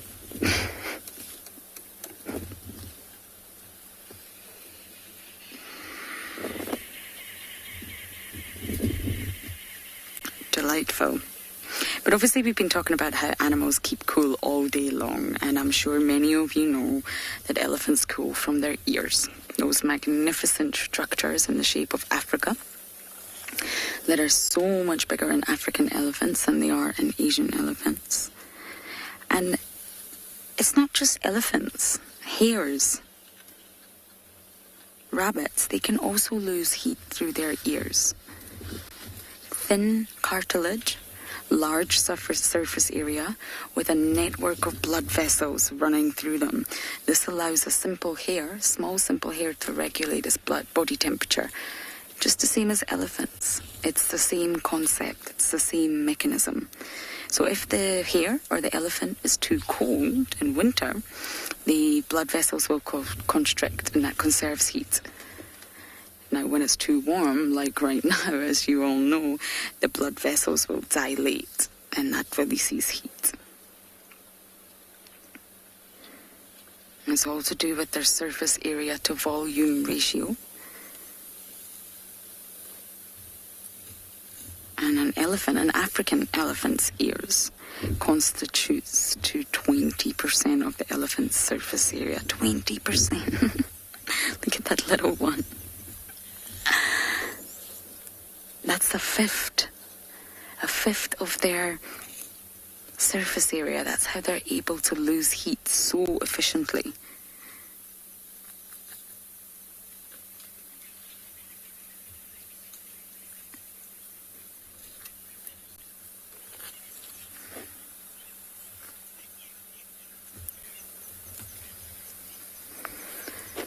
Oh, Benson, I think it was at Gowrie Dam. It'd been raining last summer when we had the heavy rains, and the embankment had turned into a bit of a mudslide. And the elephants, adults including the youngsters, were all sliding down on their bellies, creating this huge slippery slope, and they just kept running back to the top and sliding down again and running back to the top. I think that was one of the most hilarious things to watch. The youngsters are full of fun. Adults a little bit more serious, but the youngsters can make you laugh no end. They're naughty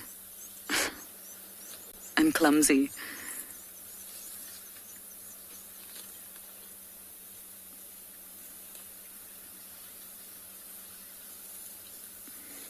And going back to the ears, they actually give out 75% of an elephant's body heat. 3/4 of all the body heat is released through the ears. So when it comes to efficiency, I think the elephants win. We're just going to sit here and enjoy them a little bit longer.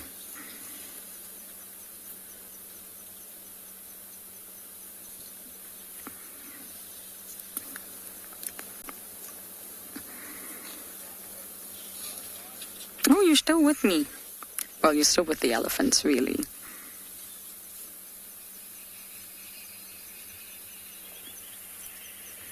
It's actually been a while since I've spent time with elephants. When you go to an environment like Tswalu, which is beautiful and wonderful and magical in its own right, you miss elephants. You miss hearing them, you miss seeing them move through the bush.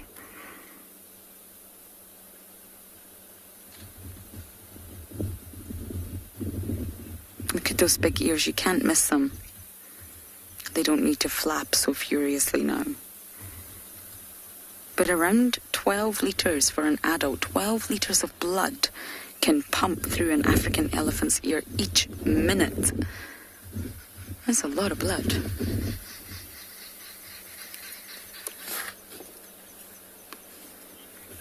So I'm still going to sit here, still admire those grey bottoms, and you're off somewhere else.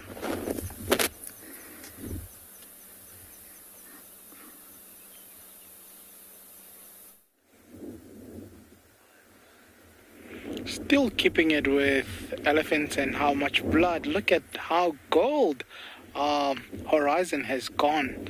Just the sun kissing the horizon there. Beautiful, beautiful colors there of the Kalahari. And still on the horizon there, look at the clouds, just making a different scene there. Our boys are still laboring themselves there, gorging themselves up. Look at that. We've come a long way. Almost the whole hindquarter is now gone.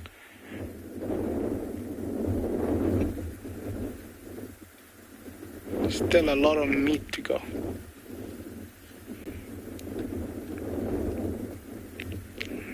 Must have heard something there. Let's see what got his attention. Look at that. Just gorged himself.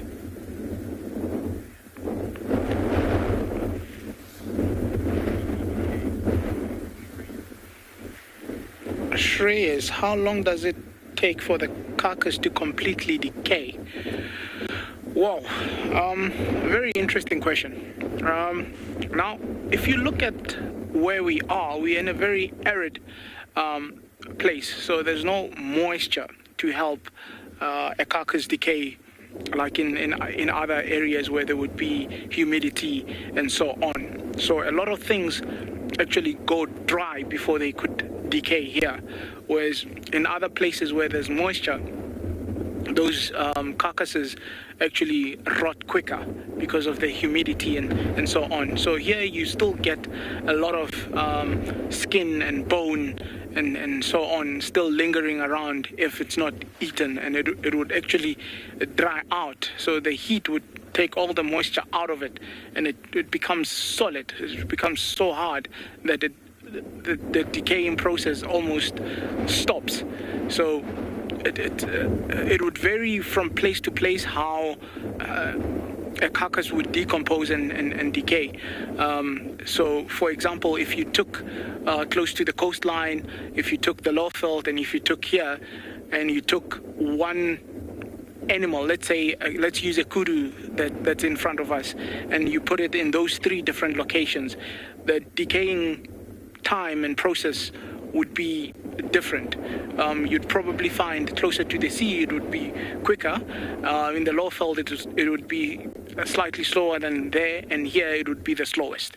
So as to a time frame as in a couple of days or so on, I can't give you that exactly, but that's the kind of time frame it would take. So here it would take a little bit longer just because of the content being dry before it could actually decay. And also worms then come into play, where the flies come in and they start laying eggs on that carcass, and those eggs hatch and the whole decaying process starts. So the maggots and so on, where here it kind of doesn't really happen. You'd get it happening at a very minimal scale.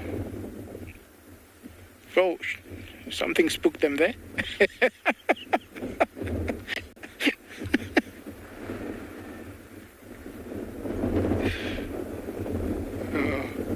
Very agile, very quick.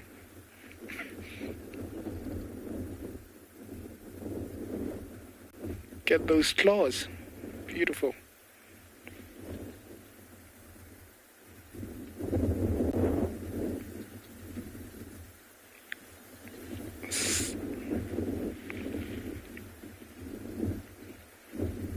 Look at that.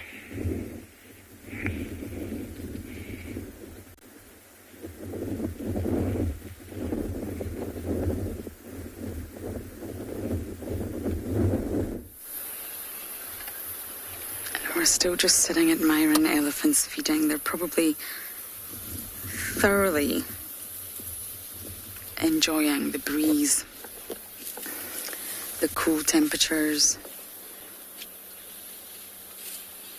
just general nighttime. Hello.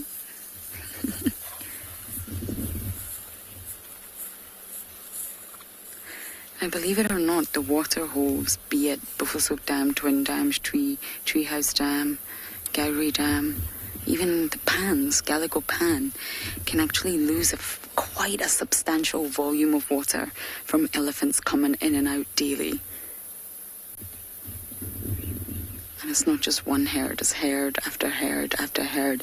Not only do they drink, they can pull up about 12 litres at once in their trunk. They'll splish and they'll splash. They'll throw water onto their backs, which is held in the wrinkles of their skin. They'll throw water on one another. They'll just generally throw water around like it's nothing. So if we were not to receive more rainfall for quite some time, the dams could reduce dramatically in volume.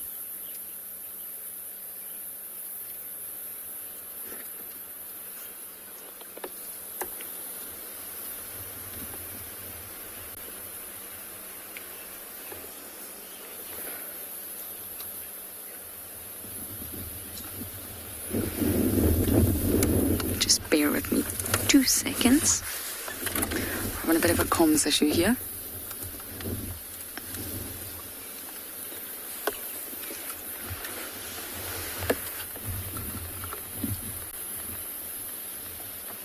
Okay, I'll just get FC to speak to me again and see how that is.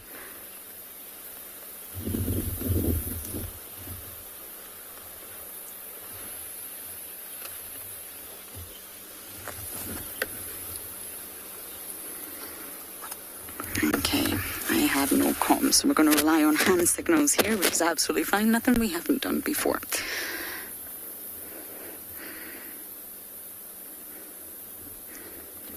And elephants will keep moving in the heat. They won't stop. They will take mini rests, mini naps. But they'll keep moving. They will seek shade. They will seek water holes, but then they'll keep moving. Feeding as they go.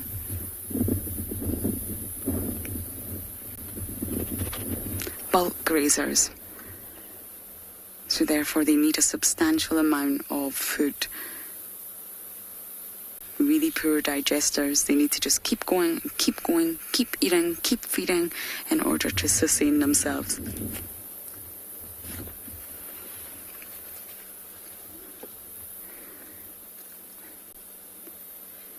What a wonderful drive it's been. Spectacular. Very reptilian once again, but I got to see my hyenas and Swazi being Swazi, which was wonderful. Have we lost all the elephants? Okay, we'll give you a wonderful view of the skyline, because I'm sure you don't want to look at me.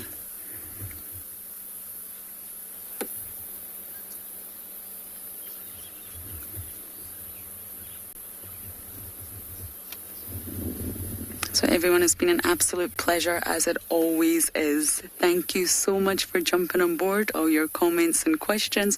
Good afternoon, good evening, and good night.